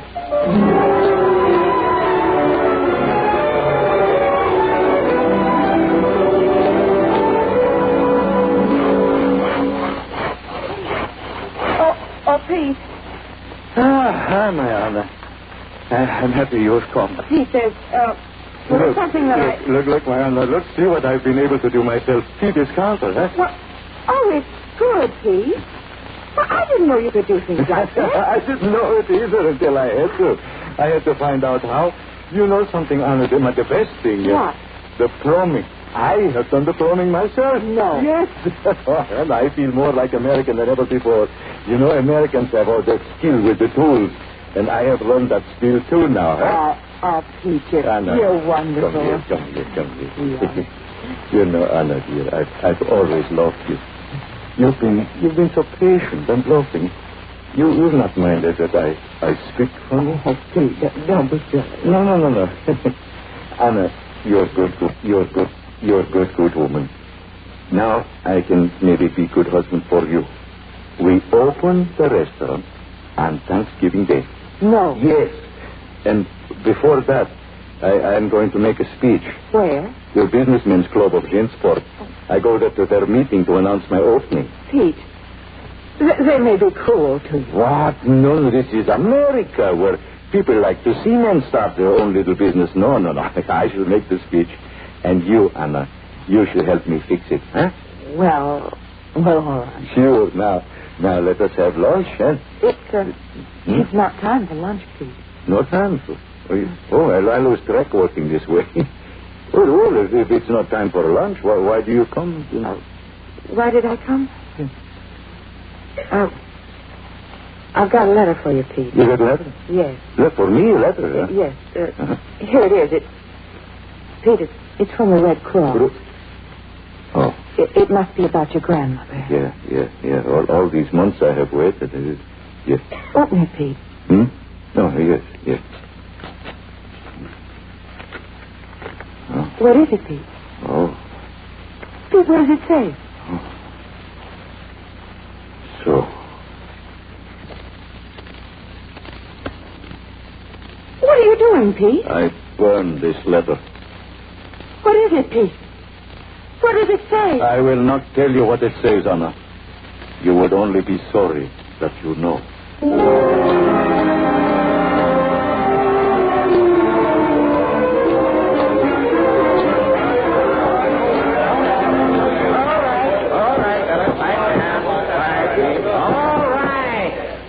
Meeting, the Jamesport Businessmen's Club will please come to order. Oh, wait a minute, Mr. Chairman. What is it, George? Before we start the meeting, that Greek's outside. What's he doing? Mean Jimmy Chippy Papa Officer? That's a restaurant, fella? That's right. Yes. What does he want? Says he wants to speak to us. Do we want to listen to him? No. All right. Order. Take a vote on it. We don't need to take a vote, Perkins. We have to listen to him. Why? It's in the bylaws. We have to listen to any citizen of Jamesport wants to hear him. Now, it's all right. We got to listen to him. All right. Show him in. All right, you can come in now. Thank you. Well, Mr. We understand you have something you wish to say to us, and our bylaws require that we listen to you. You state your business, please? Thank you. Mr. Chairman and members of the Jamesport Businessmen's Club, I come here to this great American club to tell you that Thanksgiving Day I open my restaurant. I hope I will be with you for a long time. I want to announce I am serving regular breakfast from 25 cents to $1, regular lunches from 75 cents to $1.50, And dinners from $1 to $2.25. I hope I can serve you, all of you, many times. It is the dream of my life I should become an American businessman like you. I am glad to open on Thanksgiving Day because I can show my thanks to this country which has given me the chance to be a businessman. On Thanksgiving Day, all the members of the Jamesport Businessmen's Club and all the people of the town can come to my restaurant and eat all they want for nothing. This is how I show my thanks to the country where nobody goes hungry. You can all come and eat for nothing. I thank you. I see. Well, thank you, Mr. Dimitri. Yes. Well, we will consider your invitation. Now, George, will you show our visitor to the door? Right. Goodbye. I hope you all come.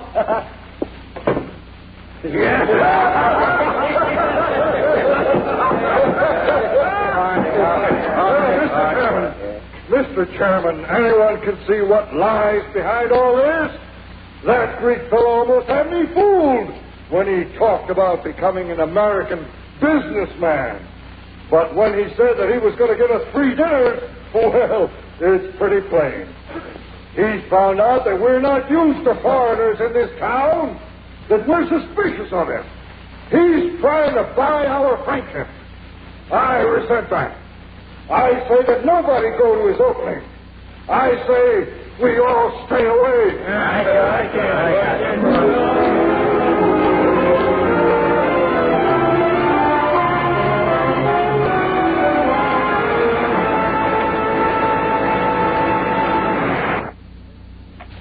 Otto Kruger will be back in just a moment with the second act of tonight's drama presented by Hallmark greeting cards from the pages of the Reader's Digest, America's favorite magazine. Now, here's Dick Calmer. For more than 4 centuries, a lamp hung in the Cathedral of Pisa in Italy. Men passing must have noticed how it swung gently to and fro. Then one day, in the year 1581, something happened. No, not to the lamp. The thing that happened was a flash of vision in the mind of an 18-year-old lad who stood gazing at the swinging lamp. He saw far more than anyone who had been there before him. In this lamp swinging so rhythmically, young Galileo saw the great principle of the pendulum. When people have that quality of vision, the ability to see beyond the obvious, it shows in the things they produce.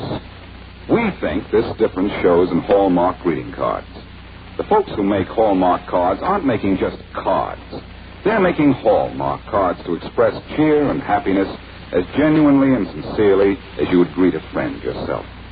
That's why Hallmark cards say what you want to say, the way you want to say it. For more than a third of a century, quality has been a habit with the makers of Hallmark cards.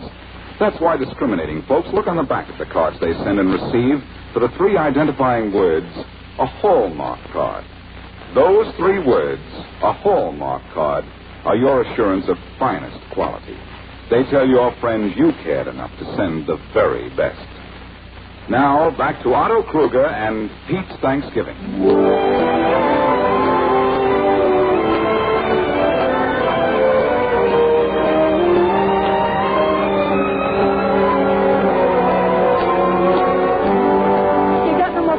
Coming. Have you seen? No. The potato bin is full, but we need more canned vegetables. I'll make a note of that. Yeah, we should now order 2 dozen more pumpkin pies. Everybody wants pumpkin pie on Thanksgiving. Are you sure? Yes.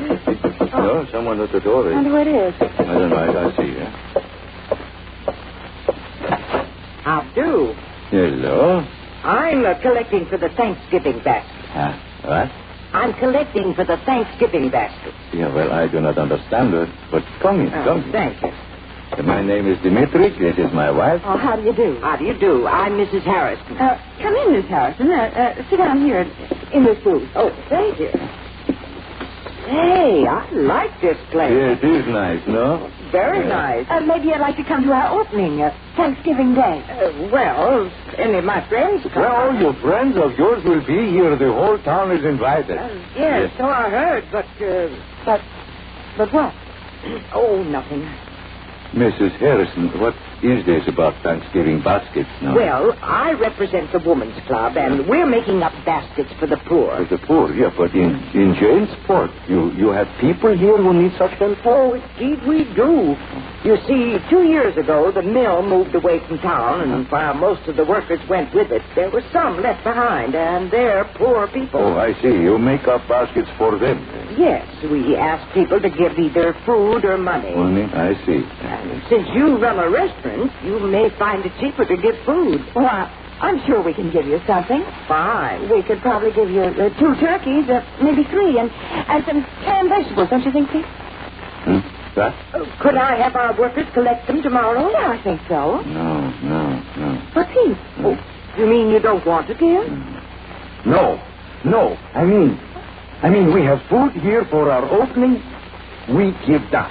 Not 2 turkeys, not 3 turkeys. All the turkeys and much canned food, too. Oh, I'm not asking. No. I want you to. I have reason why I want I don't to. understand. No, never mind. And I will explain. Mrs. Harrison, could you have the workers come here with how many baskets you need now? Well, we need about 100. But 100. I can feel 75. Have your workers bring 75 baskets to this place tomorrow, eh?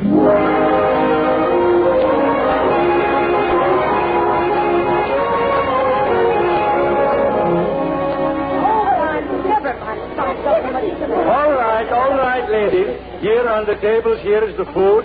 In every basket, we must have 1 turkey, 2 cans of vegetables, 1 cranberry sauce, a pumpkin, some potatoes, and bread to stuff the turkey with. And here on this table is penny candy for the children. Now, let us fill the baskets. Come.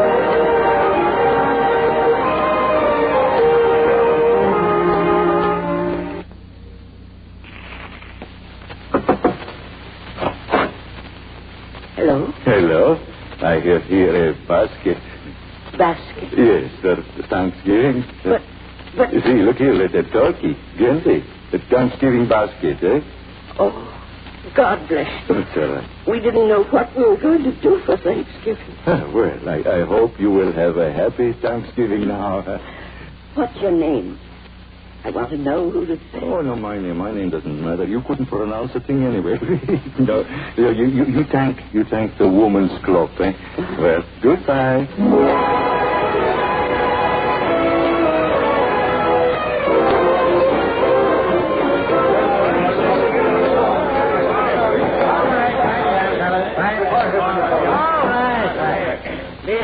Janesport Businessmen's Club will please come to order. Oh, not yet, Mr. Chairman. Why not, George? Well, that Greek fella is here again. He's waiting outside to speak to us. He's been trying to win our favor every way he can, Mr. Chairman. After he spoke to us the last time and invited us all to his opening, he must have got wind that we were going to boycott him, so he went in for charity. We all know that, George. Now, we've heard the man once. Do we have to hear him again? Can we tell him to... The bylaws say we have to hear him again. Now, men. Now, I suggest we hear him. He's probably going to ask us something or invite us to his opening again or something of that sort. But I suggest we hear him, then take a vote right in his presence, turning down whatever he asks and just showing him where we stand. All right. George, have him come in. All right. You may come in. Thank you. Well, sir, what can we do for you this time?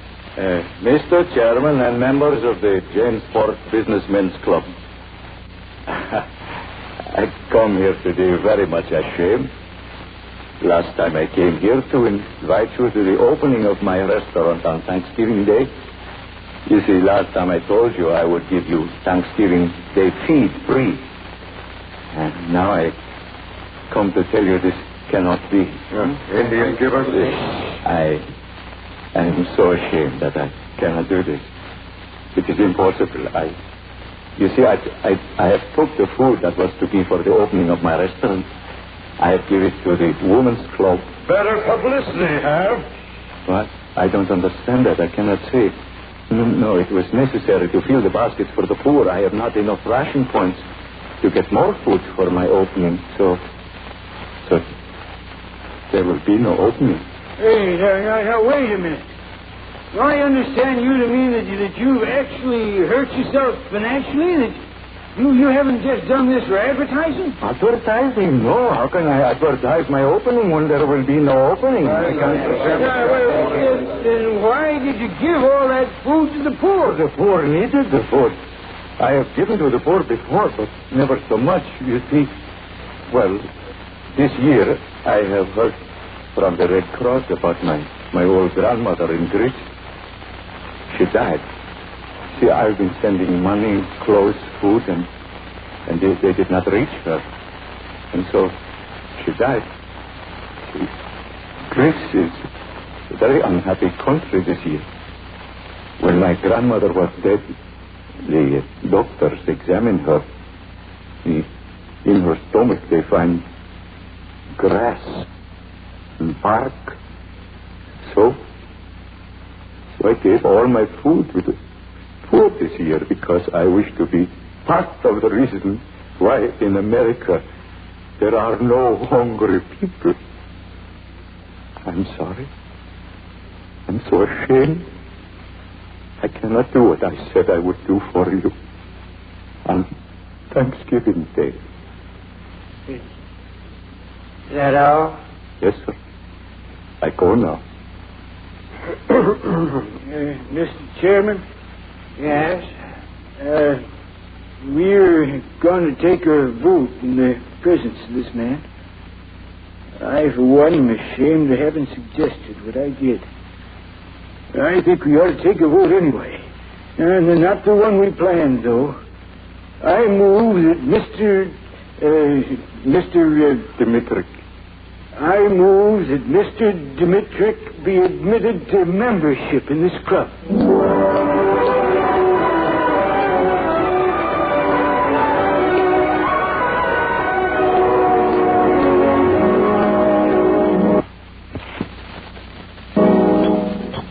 More beans, please? No, thank you, Ayana. Not the greatest Thanksgiving Day dinner we've ever had. Here's this, please. No? Oh, yes, Anna, the very greatest. The doorbell. Yeah, that must be a mistake. I'll see. Mr. Perkins? Well, what are you doing here, Pete? Oh, Mr. Perkins, I do not understand. Oh, what is it, Mr. Perkins? Oh, it's the day your restaurant was to open. Yeah, I know, but... Well, come downtown and open it. Yeah, I told you, Mr. Perkins, I gave away all this... Downtown on Main Street, there's a crowd of people outside your restaurant, and they want to be fed. Oh, but we postponed the opening. We couldn't possibly... Just because you couldn't get food for your opening doesn't mean that we couldn't. What? There are people in this town like you, Pete. And they have food, and now they want to see whether you and Anna can cook it. Anna, you hear that? Hear it? Oh, I'll get our coat, Pete. Oh, Mr. Perkins, never have I been so happy.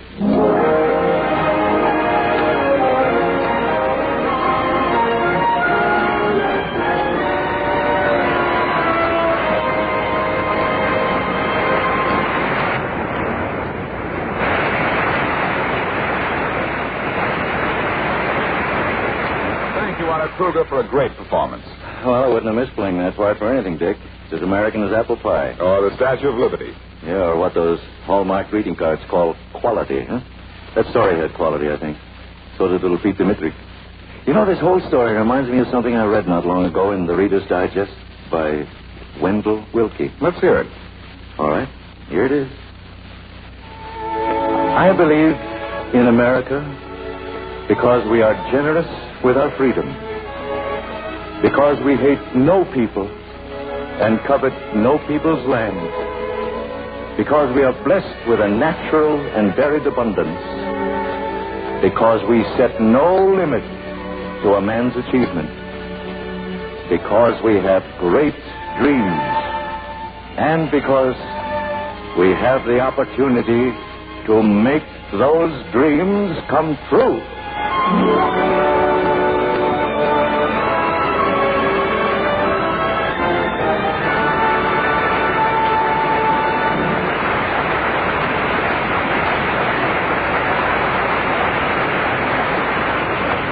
Thank you again, Otto Kruger.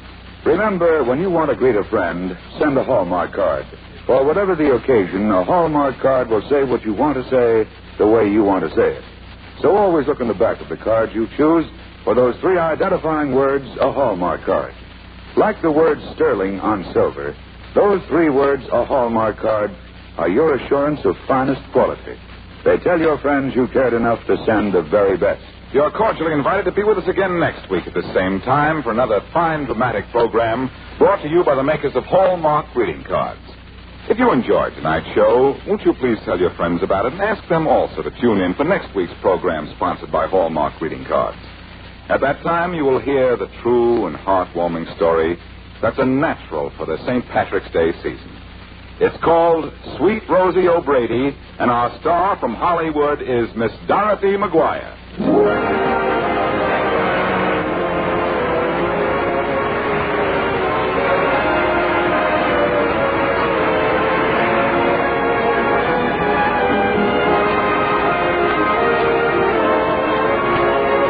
Otto Kruger was supported by Eleanor Phelps in the role of Anna. Peach Thanksgiving was dramatized by Robert Senadella from Chronicles of Americanization in the Reader's Digest, America's favorite magazine. The Hallmark program was directed by Mark Loeb, with music especially composed by Jack Miller.